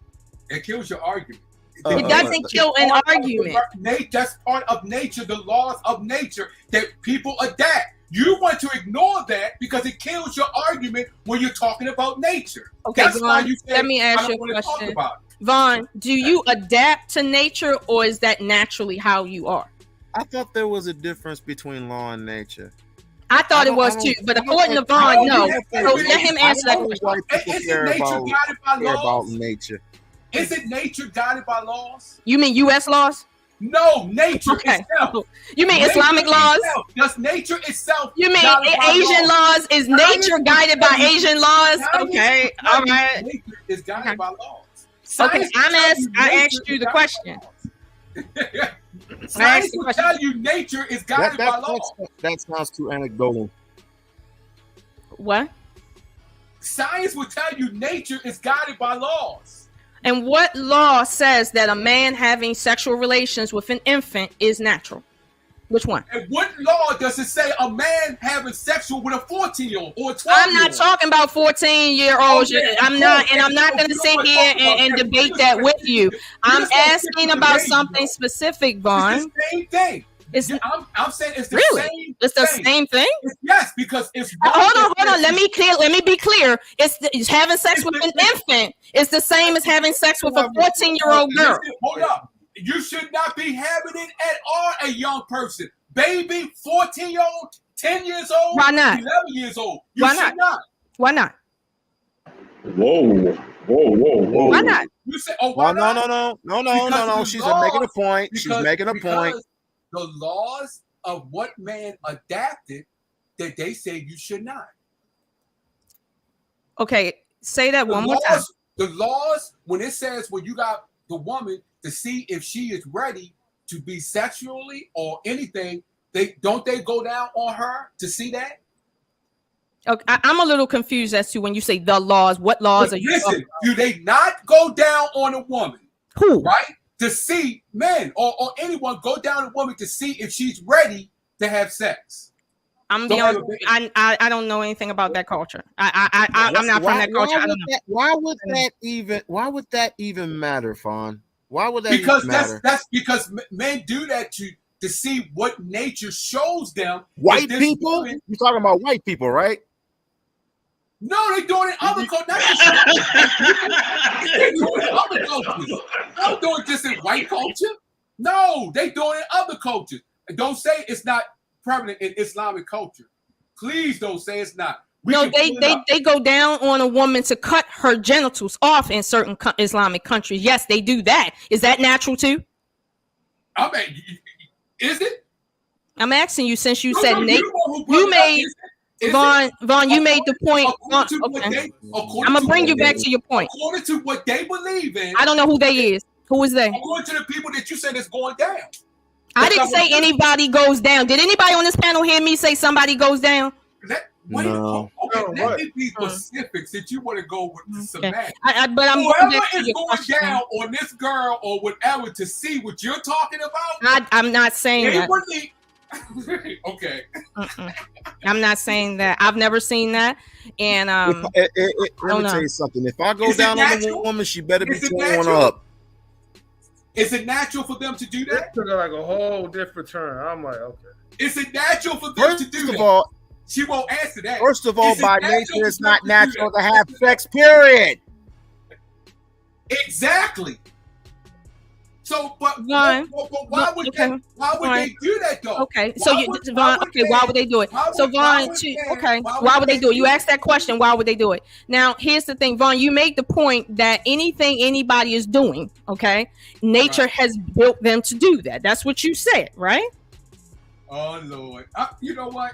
You keep on trying to go back and try to go back and go back to that. That was your original point. That was your original point. Because when I asked you the question, you wouldn't answer it. So, no. Okay, am I wrong? Answer your question. Ask M3. So, let me ask M3. M3, earlier in the stream, right? I gave an example of a woman who invited another woman into her bedroom with a man she was having sexual relations with. And then it was said that this woman that was invited in was her daughter. My question to the panel and or Vaughn was, is this something that women naturally do? Like, can we say that this is a natural response that every woman is inclined to do? I have, as a woman here, that I know that's not a natural part of a woman's nature to do that. I'm saying that as a woman, okay? Now, here's the thing. Vaughn's rebuttal is, if she's doing that, that means nature has built her to do that, and it is natural. And my thing is to him, well, if that's natural, essentially what you're telling me as a woman is that there is no such thing as an artificial circumstance that can control your responses, because anything you do, no matter how vile it is or no matter how maladaptive it is, it's natural for you to do that. And I'm saying that people can do anything, but it doesn't mean it's a natural response. It might be a false response based on an artificial environment. However, he's rebutting what I'm saying. And my thing is, well, if you believe that anything someone does, i.e. the lady with the then let me switch it to something more extreme. I said that. I said, let's go as extreme as someone graping an infant. Because that actually happens. Someone graping an infant. Is that a natural thing for a man to do or a woman to do? And now all I'm saying is, if your point is true, it should hold true in this instance. And essentially, and maybe I'm wrong, M3, what I'm hearing is, yes, it's a natural thing. And the only reason why people are let's say, turned off about it is because the government told them this is wrong, not because they have a natural innate response to something they're not supposed to be doing. It's because the U.S. government told them it's wrong. And I'm saying, if you believe that, I can accept that that's your belief. However, as a woman, I'm telling you on the authority of being a biological woman that you're wrong. That's what my ultimate rebuttal is. Okay, so let me go ahead and break down between nature and nurture, and nature, nurture, whatever, right? But mostly like just nature versus social construct, right? So by nature, right?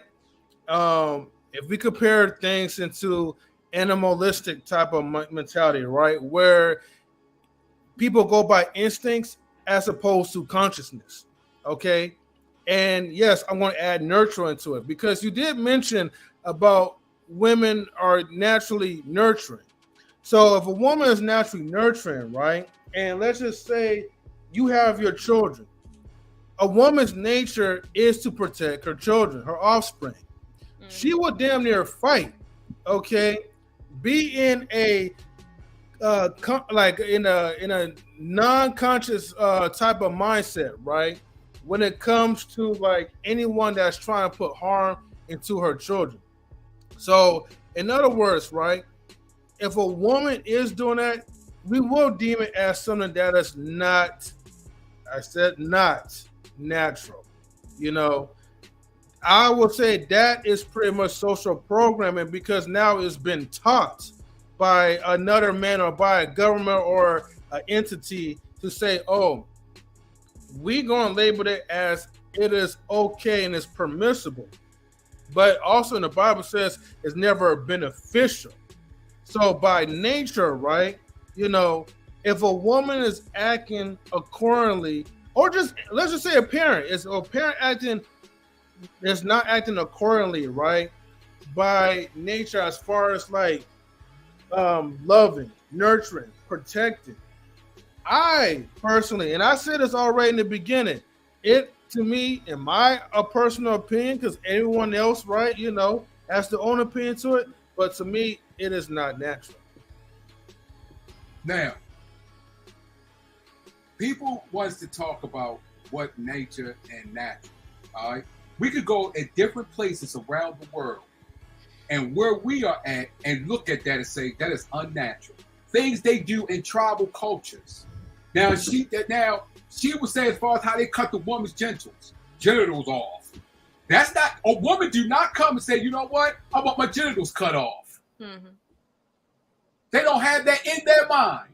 Mm-hmm. But it's done. It's things that's done in other cultures that we would deem to be unnatural. The reason why? Because what the laws that we adapted. You should not be having sex or want to have sex with or want to marry a 11, 12, or 14-year-old. What person that, so if that's the case, what person, since you want to say that, a man should not be looking to look at a girl, 14-year-old, 11-year-old, but the thing is, they married though. What? But that's not unnatural. Okay. Vaughn, unnatural is to those in the social construct is what they deem is how you going to go in Texas. In Texas, they just passed the law. Oh yeah, you can marry underage. You just gotta go get the judge permission. Okay. Well, Vaughn, I don't think any. Vaughn, I don't think. I haven't talked in a minute. Let me just say something. Okay, please. But Mr. Best, I think Vaughn he keeps going back to underage marriage, and I don't see anyone on the panel arguing anything about marriage or underage marriage or what the governmental laws from country to country. The nature government. I don't see nobody arguing the nature of it. Okay, hold on, Vaughn. Look at the nature of it. Okay, Vaughn. Vaughn, no one on this panel is arguing if the government is acting natural or not. Like, we're not arguing anything about the government. You're the only one arguing. Vaughn, no one is arguing that, and no one is sitting here trying to make the case that what the government does is teach someone what natural is or not. No one's arguing for a man to look at a 14-year-old. I never mentioned 14-year-olds. I never mentioned marriage. I never mentioned underage marriage. Hold on. We on lock didn't mention that. Mr. Best didn't mention that. And 3 didn't mention that. So why are you saying talking about that? Because it's the reason why they put the law in, because men. But I'm not asking you what their reasoning is. I'm asking you why you talking about it. Because the nature of it. Why the nature of what? Is it nature for a man to look at a 14-year-old or 12-year-old or 10-year-old? Who was asking that question? We talking about natural. Ain't no we talking about that. I didn't ask you. Oh, we're talking about as far as you just asked me a question about the woman dead, and I'm asking you the same question. Is it natural for a man to look at a 10-year-old, a 12-year-old, and a 14-year-old? Is it natural?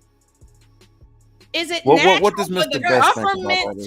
to sanction a I'm law? talking about men. I'm talking Hold about on. men. Why you keep talking about government? Hold on, y'all. Hold on. Listen. All right, look. All right, cause look, listen. So y'all both are right. Look, nobody right now should be trying to marry or be with an infant or a 12-year-old or anybody under age. Should not be going down. Point Why blank, is it period. even All right. discussed? Now, I'm trying to figure that out, Like, why are we talking about the government, let alone child marriage? Why are we talking about that? Hold on. Explain But to him. we also know in ancient times there was ancient monarchs, kings, queens, whether in Right. Europe Why are we or talking about that? abroad, right? Right. Why are we talking about the government? Where basically there were people who were not of age, basically that we look of age in this country, right?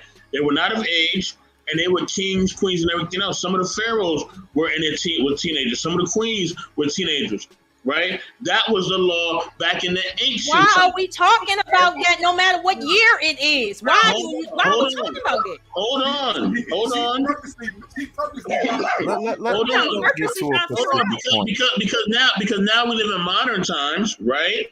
We live in modern times, and our laws and our statutes is different. Why are we talking about that? Nobody's making an argument about law and order here, and we all know the federal government does not operate based on what they feel is natural. That's not how governments operate. Why are we talking about the government?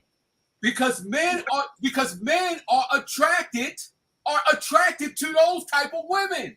They are attracted to 11, 10-year-olds and 14-year-olds, and the law permits it. And you know what? And you know something? You're absolutely right. And you know what we do to those people? You know what they do to we know what we do to those people? We shoot them. But the thing is, yes, but is it natural? Was it in their nature to do that? You say yes? I'm asking you, is it in their nature? Is it in a man's nature to be turned on by a child versus a grown woman? Yes. Man, hell no. You know what? Y'all gonna kill. Y'all may kill me, but this is what I think. Right. In these days and age, it is in a man's nature now for what you see in the eye test and in stories in the news and everywhere else. It is in a man's nature to look at every female, no matter what age. But there is a specific reason why men of today want a younger age woman, because of the promiscuous, she's feminine, and all this other bullshit. But I tell you, people like you, me, and everybody else who has a brain, who has cells in their body, who has common sense, would know to protect your children at any freaking cost. That is your nature. That is your responsibility. Why would you worry about the next man and going up on a tantrum about who he likes, no matter what age he is? True Hall of Fame, that is a true story. That is straight. What he just wrote, straight up. They used to do that big time back in the day. Big time. Grown men used to pull up in high school with Benz and Beamers. And let's be clear. R. Kelly did not get charged for having sex with that girl that's supposed to be 14. He got charged for taking a picture and filming her. So, what is going on with men? That is in their nature.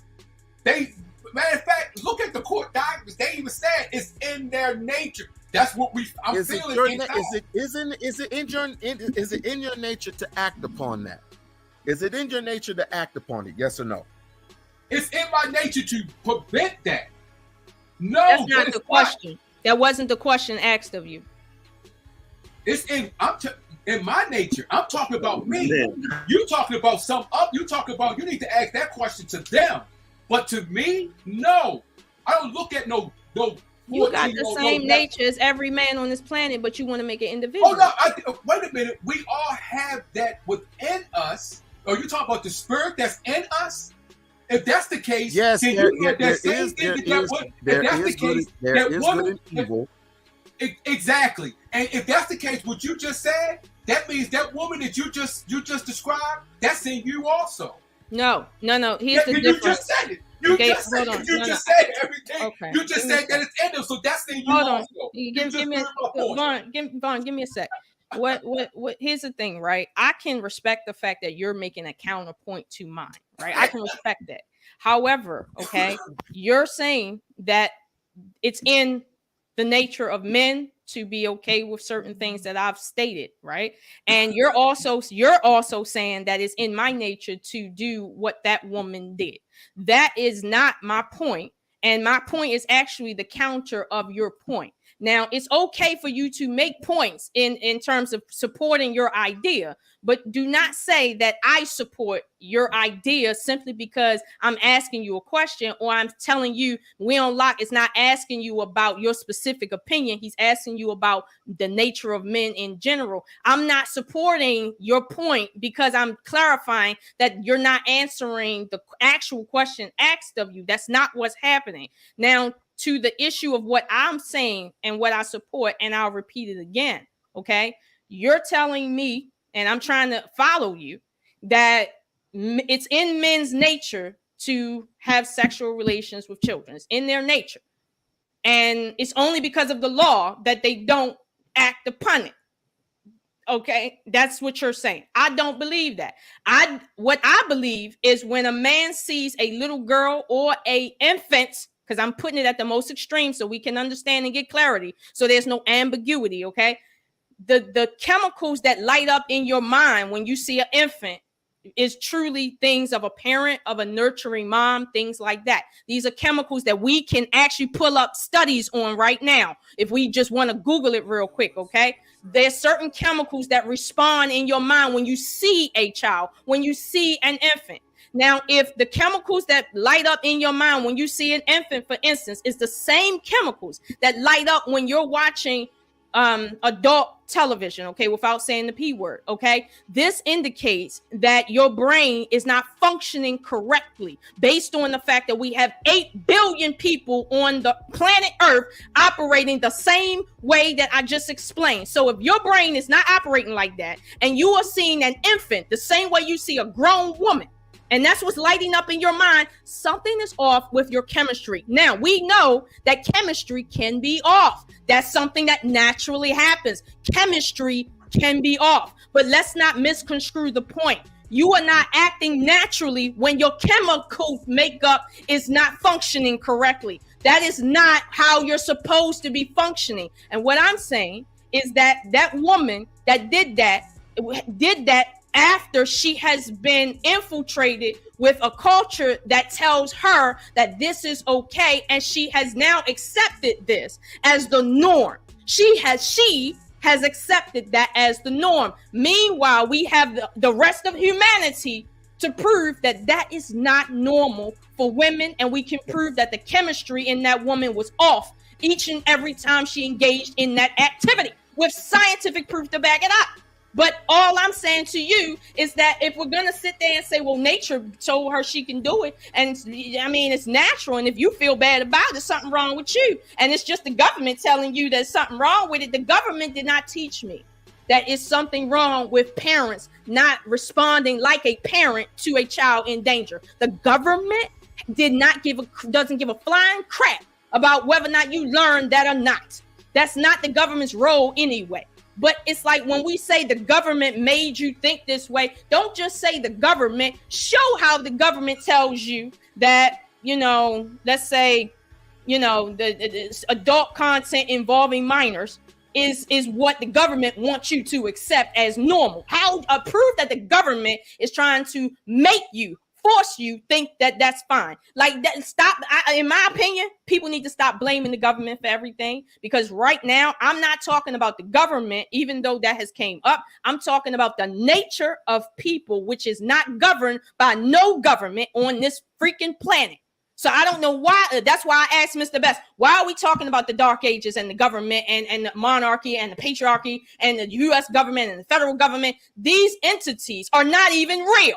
So how are we mixing that with what is natural? We got our own instincts to tell us what's natural and what's not. We can sit here and argue about the logistics of culture, but that is not something that is going to be argued. That's a question. Don't answer. That's a question. Hold on, I got a question. I got a question for her. I got a question. No, hold up, please, hold up. Let me get this, because what she just said, right? She just contradicted the whole thing. Now let's go back to what she said when Lot asked me the question, and I said, no, that's not what I do. You need to answer. Tell them that believe that does that. You said what is in them is also in me. You said that. So that's why I said, oh, so since you said that, that same thing that you said about that woman is also in you. So that's why I said what I said. So hold up, I didn't disturb you. That's not what I meant. Let's get back to that government thing. The reason that's not what I meant by that. Hold up, Lola. I did not. You talked. You're misconstruing what I said, and that's not what I meant. Let me finish. Do you want to know what I meant? The woman. Hold up. The federal government, when it comes to underage 14-year-old, the reason why is now we back to the federal government. Hold up. Go ahead. Hold up. If you read the federal law, the reason why they adapted the law, because of the culture around the world that was coming to the United States that have sexual relations and married underage within their culture. That's my main point throughout the whole thing as far as the law. Now, let's go by the nature. You just said it is nature. Nature unbalanced her. Just like I said, nature is guided by law. So, just like you said, that I've been saying the whole time, nature unbalanced her. That she thought a certain way. I've been saying it from the start. And you just proved my point. That nature, nature unbalanced her, chemically unbalanced her, that she performed that act. Like I said, nature. Okay. Before you go, we unlock. Before you go, right? I'm gonna say this because I don't like to be misconstrued in this way. Because this conversation I'm not done is yet. something that because of my job with the federal government, I can't be on record saying certain things and atoning to certain things. We unlock. But hold on. We unlock before you start. We unlock. Hold on. Before you start, okay? Because I'm not. I already sent Mr. Best a text. What I'm saying is this to anyone else. I got a question, goddammit. No, wait a minute.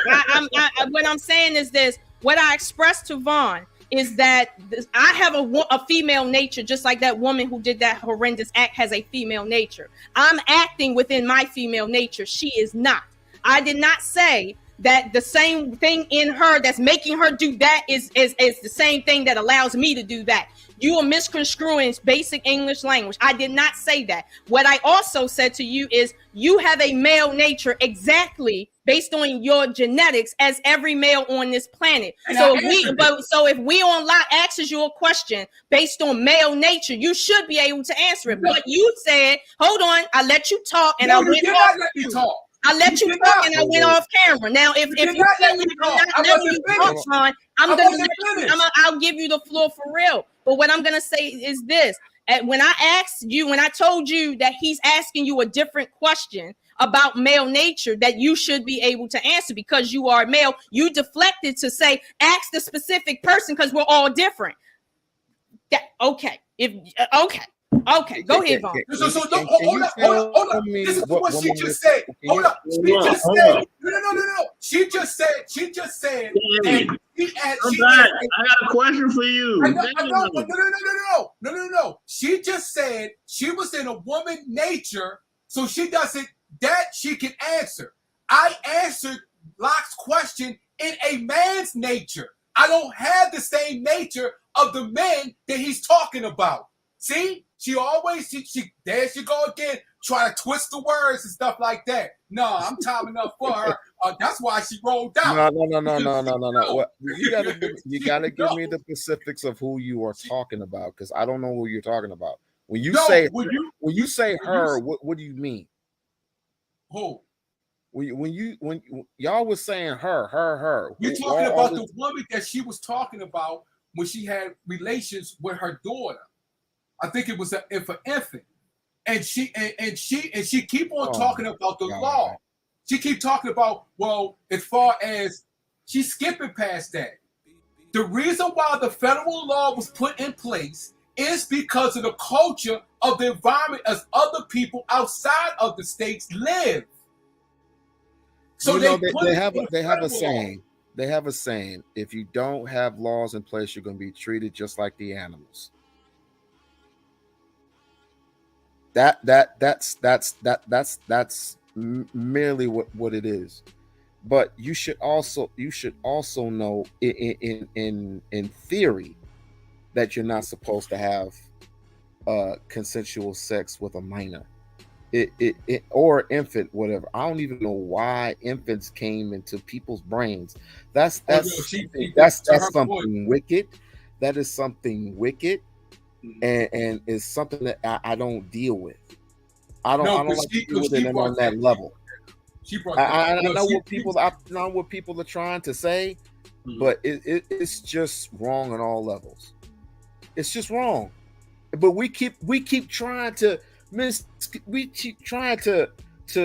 use these specific words and vocabulary words and trying to excuse all this other necessary crap. But we all know it's wrong. Why can we say it's wrong? Because we know deep in our hearts that we want to try. That we want to try just once. And I'm not saying anybody on this panel. I'm not saying anybody in this chat room. But we all know that the evil nature within us wants to say, what's the problem? Okay. On that note right there, you said evil nature. Evil nature. That's my main point. Nature. We got evil and we got what? Good nature, correct? Correct. Okay. So if someone did, that's why I was telling her that was nature. Now she didn't ask the question if it was good or bad. She never asked that question. Now if she'd have asked that question, I would say that's the bad nature. Yeah, but I was trying to ask you straight up, and I forgot what it was. Do you operate mostly on your good and your bad nature? And I was hoping you would say good, but I'll say, well, when does the bad come in? The bad can come in at any point in time, and you have to make it what is called balanceable. Of course, you're gonna get, like, for example, you're gonna get mad at somebody, right? And you're gonna want to fight that person. So when does the good come in? The good comes in when you say, you know what, I'm gonna be the bigger man and I'm gonna walk away from this, right? So why don't we ever walk away with conversation or walk away from this conversation? Because right now it's just downright evil, as I said before. It doesn't make any sense. And we're talking about infants on top of that. Yes, you absolutely, but that's not how the conversation was going. See, the conversation was going nature. Is it nature? And I was saying yes. Nature tells, even nature tells if it was good or bad nature. She never asked that. Is it a good nature or is it bad nature? But even nature would tell you it's wrong. Just how when they tell when it says when it's like this, when you know you're not supposed to be drinking water out of plastic bottles because it's not natural to drink water out of plastic bottles for specific reasons. It's in nature for you not to ride your bike in the middle of the street. It's in nature to tell you how you're not supposed to hit an old woman. But we go by our evil instincts. And and again, it's law. Is it law? That's why we have laws in place naturally. But And- you said laws in place. The laws Yeah. in place. The laws in place goes against nature. Then, because How- if you said how just do you like do you that? said, we were talking about just like the laws as far as the R. Kelly situation and the federal law, that's against nature. As far R. as that's- Kelly's locked up. R. Kelly is locked up on Mann Act though. But when he went to court because he was taking a picture and filming. The law is he can have sex with that 14-year-old woman. That's a pedophile law. That's a pedophile law. In all due respect, I don't know anything about the federal government. No, that was the state. Oh, well, someone mentioned something about the federal government. I don't know, you know nothing about Yeah, that. it's federal. Yeah, that's okay. But I'm saying that's against what you're saying. That's against nature. That's why I was like, Okay, let's just get back to the conversation at hand. All right, because the conversation at hand was, is it better for a man to choose a traditional woman or to choose a woman that, you know what I mean, is a lady of the night? That was the original question. Right. After Does Family Really Matter? But I have a lady on the panel. You know what I mean? My sister Chocolate Earth Foundation is on the panel. Sister Chocolate, are you there? Yes, I'm here. Perfect. And sister, you got to hit me back too. I did reply to your message. Definitely hit me back when you can. Okay, thank you. Go ahead. No problem. So look, you can answer. Either the I don't know if I should answer anything. Does family really matter? Or you can answer whatever you want. Does family really matter, or should a man choose? Matter of fact, answer both. You know what I mean? We're gonna start with does family really matter? Let's get it. Oh, before she go, how you doing, Chocolate? And Quantum, Hey, we unlocked. and Quantum, that question, Oh. that right there, that was my whole point. That was my whole point. But go ahead, Chocolate. Go ahead. Since the beginning, that was my whole point. But go ahead, Chocolate. Yeah, I came in right on in the middle, and I was like, "Oh, what's going on?" And so, family does matter. Family has kept us going, especially in our community. It's just a part of, if to use the term that you gentlemen just used, nature, right? Right. Nature dictates that we commune, that we are attracted to one another, that we build with one another. These are natural things that have been going on for centuries, right? However long we've been here. Now, in this day and time, because money has been a huge deterrent of family, the cost of living, not having our own, your children going to school, are you going to be able to keep your job? You know, these are things. Can we afford this home? Can we do this? These are things, right? Exactly, Quantum. It is There you your go. tribe, right? There you And go. I've been so, go rewind yeah. this, and you will see and listen to.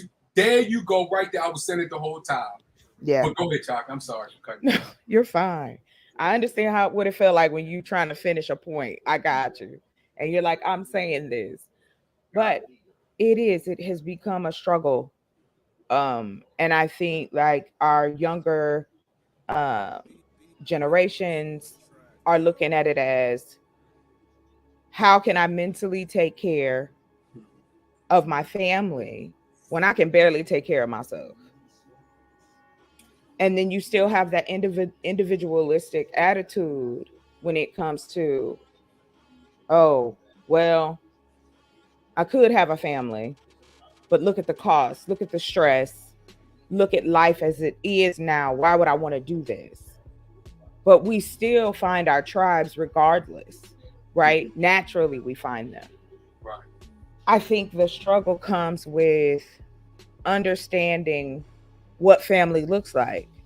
And to Quantum's point again, it's not necessarily all going to look the same for everybody. And I use that kind of vague interpretation of it because family is just a descriptor. Now, if we're talking about who we share DNA with or who we have children with, who we marry, those type of things. But again, outside of the DNA, family can be however you make it up to be. Then when it comes to that conclusion, it's like, okay, so how do we go about giving people or giving that background or that solid footing to assist in growing your family?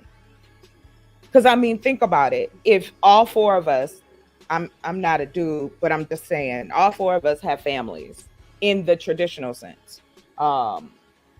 Husband, wife, kids, a home, the whole nine. That's still going to look different for all of us. But when things go wrong, or if somebody needs assistance, like if Von Eric need assistance, or we on Lock need assistance, or Mr. Best needs assistance, we are part of a bigger tribe where we're like, okay, we are going to come together as the men of this group, and we're going to make sure this and this and this are taken care of. When we talk about tribe and we talk about tribal attitudes, that I think is lost. I think it's lost on how we deal with one another. And I think that has a big, the word traditional cannot exist now in that realm, because we have so many different things coming at us as an individual. The person who's going to be in your life has to be versatile to assist you, to pivot. Y'all have to work together. And I think we've gotten into this part where, as a traditional relationship or traditional marriage, that it's all on the man. And if we really look at the history of that, it hasn't been good. All men can't handle that kind of pressure, because what you're saying is a traditional relationship is one person is taking care of everybody. We know realistically, is that something that we can continue to do? And if we don't have our own, that's why I say what I say about owning land, having land, building on land, because then you have a setting, you have a full setup that, okay, if something happens, we don't have to worry about whether we're going to be homeless or hungry. So that's when I talk about that part, and when I talk about traditional relationships or how I feel about it, I think that it has to be re-examined as we use that word. What is traditional now? Are we strictly talking about the Bible? Or are we talking about what's going on now to protect ourselves and our families? And I land there for that question. Good answer. Great answer. I feel the same. I feel the same. Yeah. Yeah. It causes us to take a look at our idealism and our ideology now. I think that is what needs to be re-examined when it comes to relationships, especially amongst us as Black people. I think the tribal piece of it has been lost when you look at it. If you were really talking about the natural way of things, it's not always the same. Look at nature. We use it, but look at it. It changes, it adapts, it moves. And humans have a hard time with that. We have a hard time with change. And I think that's why we feel like we're kind of leaving things behind, or things are different, and we say modern women, and we want to say this and that. But the truth be told is that there are so many distractions going on that honing in and really working with your partner, if that's the case, to build some strength and foundation around you, no pun intended. It truly is necessary, I think, especially now.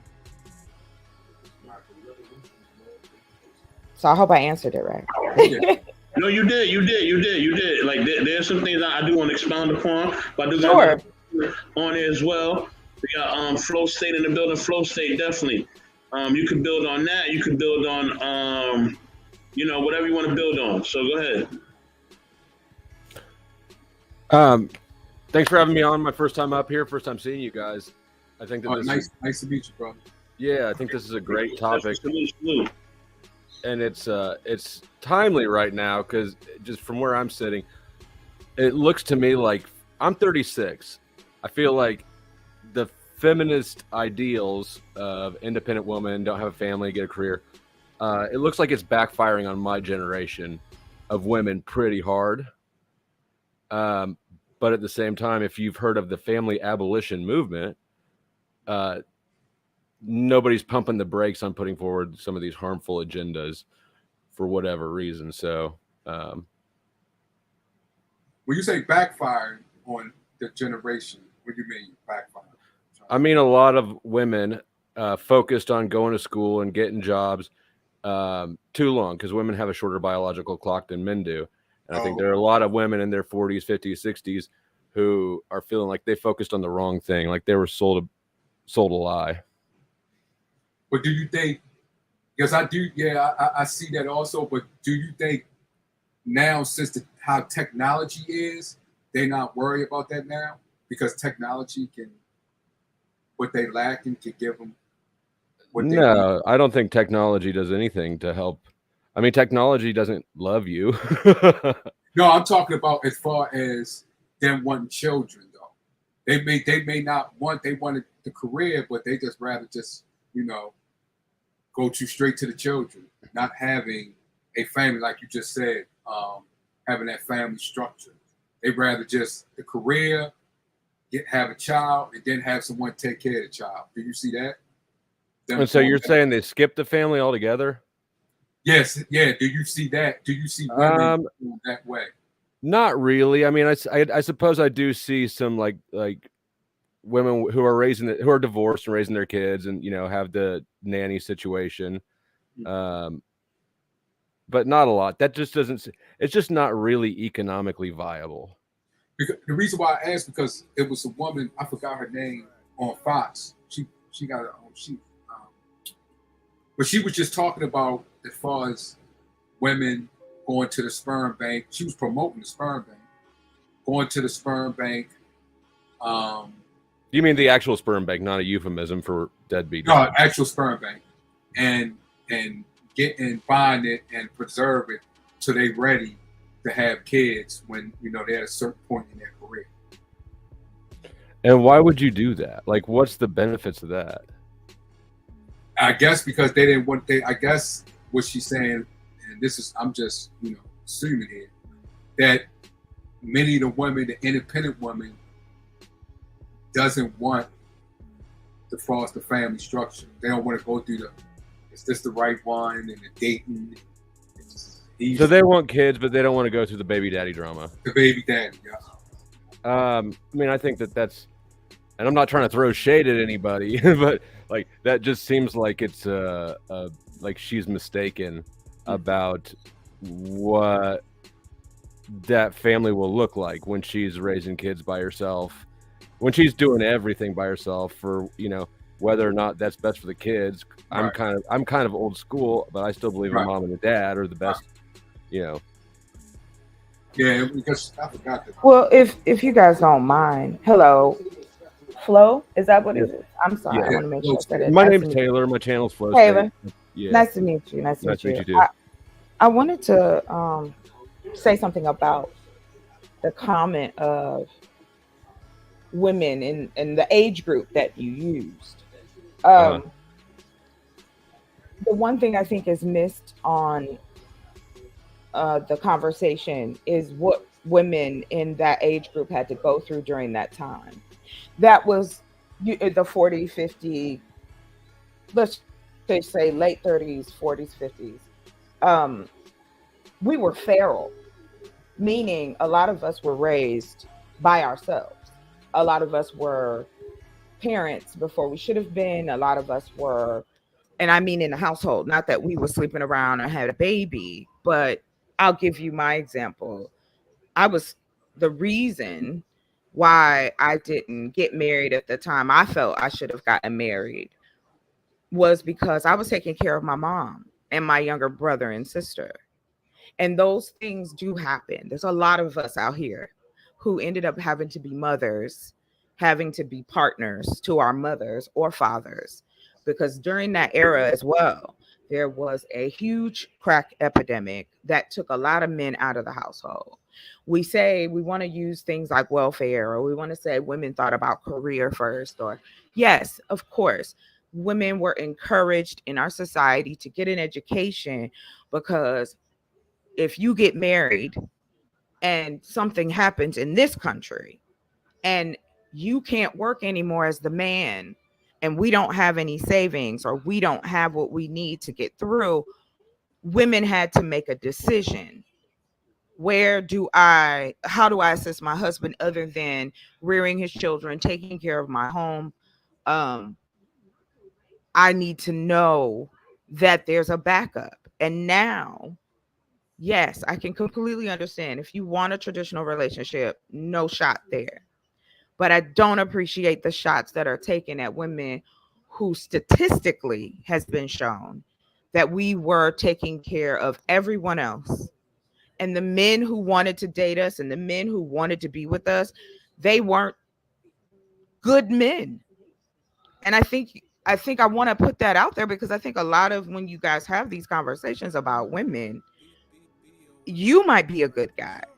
You might have the mental state to be able to be that for a woman and your children. However, there is a large majority of men who don't have a clue about being a husband and a boyfriend or any of those kind of things. There's a lot of men who are abusive. There are a lot of men who take that role and use it as a almost like a hammer against you. It is scary out here, gentlemen. Just because I'm safely speaking with you guys right now, and you gentlemen may not be those men, the outcry of good men compared to bad men is very, very different. And I would like that piece added, instead of it being just, oh, well, they chose a career. What if she had a bad relationship? What if she was beaten? What if she was cheated on? What if her trust was broken? These are things that affect men too. However, in the traditional sense of wanting to have a wife and a woman to completely trust a man in this day and age, when we see and know that it is dangerous for women at this time. And I guess that needs to really be looked at. And the era, like I said, it was a lot going on during that time between the late 80s, early 90s. And a lot of us had to do things on our own. I know plenty of women who are wonderful, who are great, funny, attractive, smart, spiritual, whatever you want to choose. However, they're afraid of getting in a relationship with a man who says, oh, I'm going to take care of everything. I just want you to be home and watch the kids. And then it's some old okie doke. And that happens more than not. And I just wanted to add that piece. Sure, and I wasn't shooting shots at anybody. It's I was answering the question in context it was asked, which is relating to the this woman who had preferred that way. So I apologize if I was offensive. I didn't mean it that way. Okay. Let me build on that real quick, family. Let me build on that. And this is and Sister Chocolate. I definitely want to. I'm going to speak to your point, but I definitely want to get the Queen because she just came up here. Salute the Queen, to the whole family. Oh, Queen don't talk about. We don't need her advice. And listen, right? And I'm gonna use my family and Queen's family because we related as an example, right? Listen, and this is something that women have to understand, right? And this has happened to the men that even me and Queen have looked up to, even the women we have looked up to, right? Like, look, let me tell you something, right? It could be a man and he could be somebody that you love and you look up to and you think that he's the greatest thing ever. But that man is gonna have flaws, okay? All right. And one of men's flaws is that they sometimes are going to creep on you. All right. Now, hopefully he don't make a baby. Hopefully he is smart and conscious not to make a baby or give you any diseases, anything of that nature. But most men that I've known, that's been in our family, hey, they have done their thing outside. Okay? Now, I'm not saying that that's right, but I'm just telling you how men a lot of times move, especially when they're younger or they are of age. That's what goes down. So I think women have to understand that. Plus, men don't look at. I keep telling women this. Men don't look at intimacy the same way that y'all look at it. We look at it completely different, way different. You know what I'm saying? Now, in that, yes, you know what I mean? So, as men and women, we need to have communication so we can understand each other, right? So we have a communication, we understand each other. This will make things a whole lot easier when we come together, when we have a bond. You know what I'm saying? Because now we understand each other, and now there's no more of having false expectations on each other where I'm expecting something. I'm expecting you to cook 3 meals a day, not knowing how hard in the hell it is to cook even 1 meal a day, right? Cooking 1 meal a day is hard, but I'm expecting you to cook 3 meals a day, right? As a man, I'm expecting that. Not understanding what goes into that, not understanding that sometimes you have your time in the month, not understanding sometimes emotionally you don't want to connect with the kids, or you're going through postpartum, or you're going through whatever issues you're going through. And that's the problem. Men and women, we don't speak to each other's issues. What we do essentially what we do is that we prejudge each other, we go at each other, and we start to blame each other. No, men have their bullshit and women have their bullshit too. We both do. Okay, so we have to have an understanding of that. You know what I mean? I think that will make. Let me have an understanding. Let me make an understanding before I go back to sleep. Go ahead, So if she is allowed to cook you 3 to 4 meals a day, are you gonna wash the dishes 3 to 4 times a day? See, that's what I'm talking about. We a lot. It's meeting each other hand in hand. If she cooking 3 meals a day, then you should be able to do the dishes, right? If she's going through postpartum, you should be understanding about postpartum and not judging. And I say, oh, she crazy, or yo, like why she going to why she trying to delete our baby? What's wrong with her? Like, these are things that we as men have to do for the women, right? And there's certain things they have to understand about us. So that's between both of us. You know what I'm saying? And the thing, what happens is that neither one of us try to make, you know what I'm saying, try to understand each other. What we do is that we do the blame game. Men is gonna blame women about this. Oh, women, why y'all so emotional? You know what I mean? Why you feeling this way? Why you feeling that way? Because she doesn't operate on the same emotional level as you, dumbass. She operates off of estrogen. Understand her mindset. Understand that she's gonna sometimes say things irrational or do things irrational. And not only that, even within a man's logic, you don't always make the most logical sense at all as a man all the time anyway. You know what I'm saying? You're more logical, but you may have decisions that may seem kind of off to a woman. You know what I mean? But we have to understand each other. You know what I mean? And that's the problem. Men and women don't take the time to understand each other. We just blame each other and go back and forth at each other's neck. But I want to get the queen. You know what I'm saying? And then I'm going to let everybody else, shoot from there. I'll tell you. That's right. What's the question? The queen's here. Does family really matter? Question? Don't start, Vaughn. Mute yourself, homie. Okay, Nice to meet you, Queen. What's up, Chocolate Earth? Who is that? Flow State or both of y'all? What's up? What's going on? What's the question, Mr. Best in the world? All right, Queen. Does family really matter? That's the question. Hell yeah. It matters.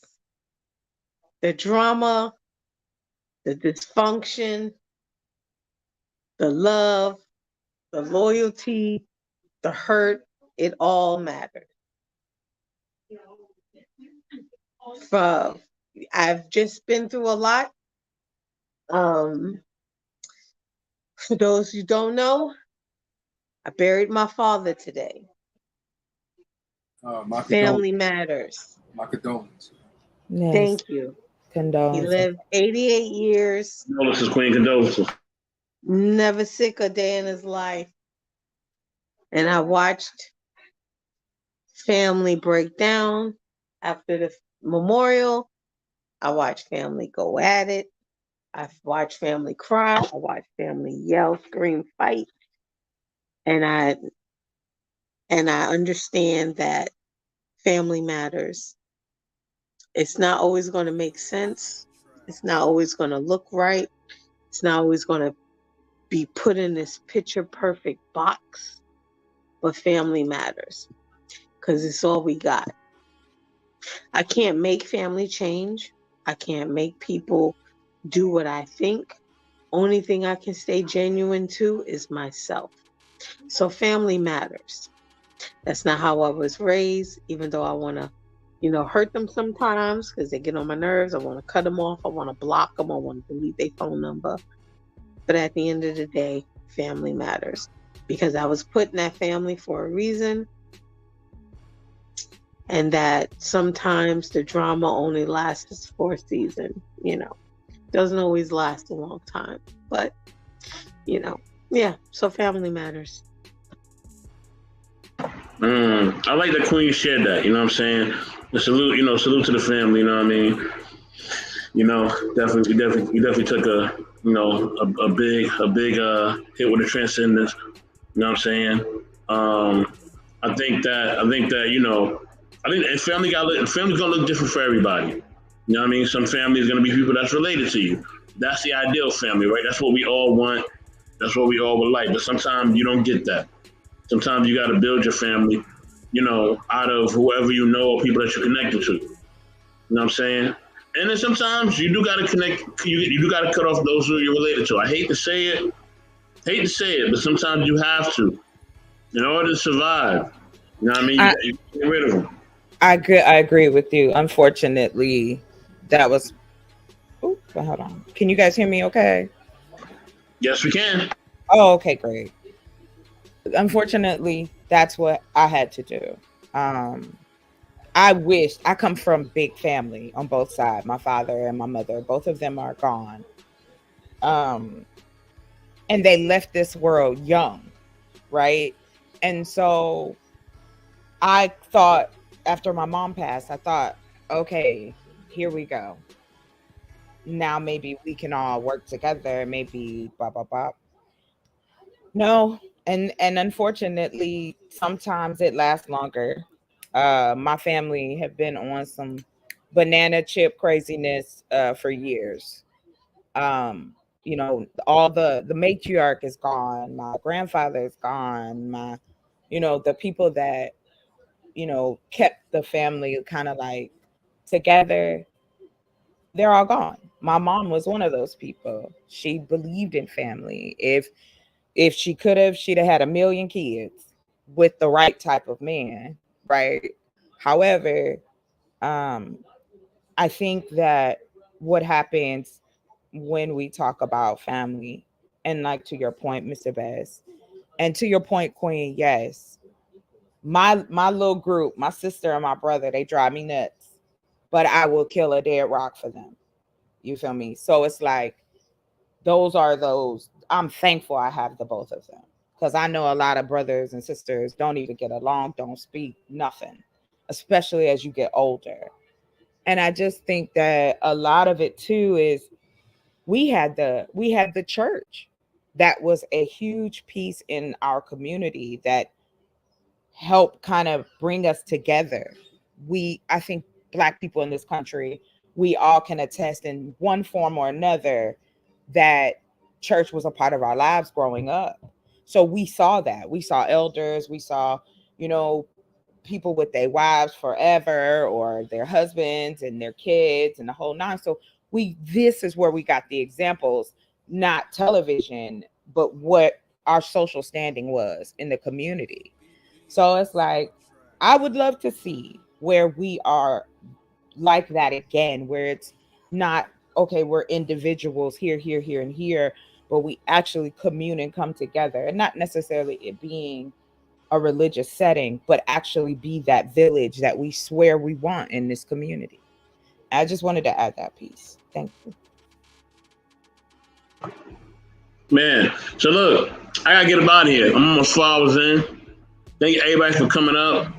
You know what I mean? Salute to Lola, Vaughn, M3, Flow State, Talking Earth Foundation, Queen. Thank you for everybody for coming through, man. We on lock. Thanks for coming through as well. Much love to all y'all. You know what I mean? I'm gonna drop everybody down real quick. You know what I'm saying? Everybody down real quick. Let me keep going. But yeah, y'all. Thank y'all for rocking with me. You You know what I mean? I support and salute all of y'all, man. Definitely like, subscribe to my man Chef Shapino. That he came in the building. Salute to him. Also, like and subscribe to everything every day with Daryl Long. Like and subscribe to him. Anybody came in Quantum got an channel too. I've been seeing Quantum putting up stuff. See Quantum up out here. Also salute to the brother that came up. What was it? I'm trying to find his name. I think it was Flow State. Thanks for coming up, bro. Appreciate you. Salute to Victor Freeze Music. Salute to him as well. But yeah, salute to everybody, y'all. Listen, I'm out. I gotta go. I gotta go relax, you know what I mean, and just chill out for a minute. But yeah, y'all, listen, like I said, family, you know, is a big thing, all right? It does matter, you know what I mean, for those you consider as your family, you know what I mean? So definitely, you know, don't, you know, honor those people, love them, and make sure that you're being shown love back, all right? And as always, as the great QB would say, be intentional. With that, I am out.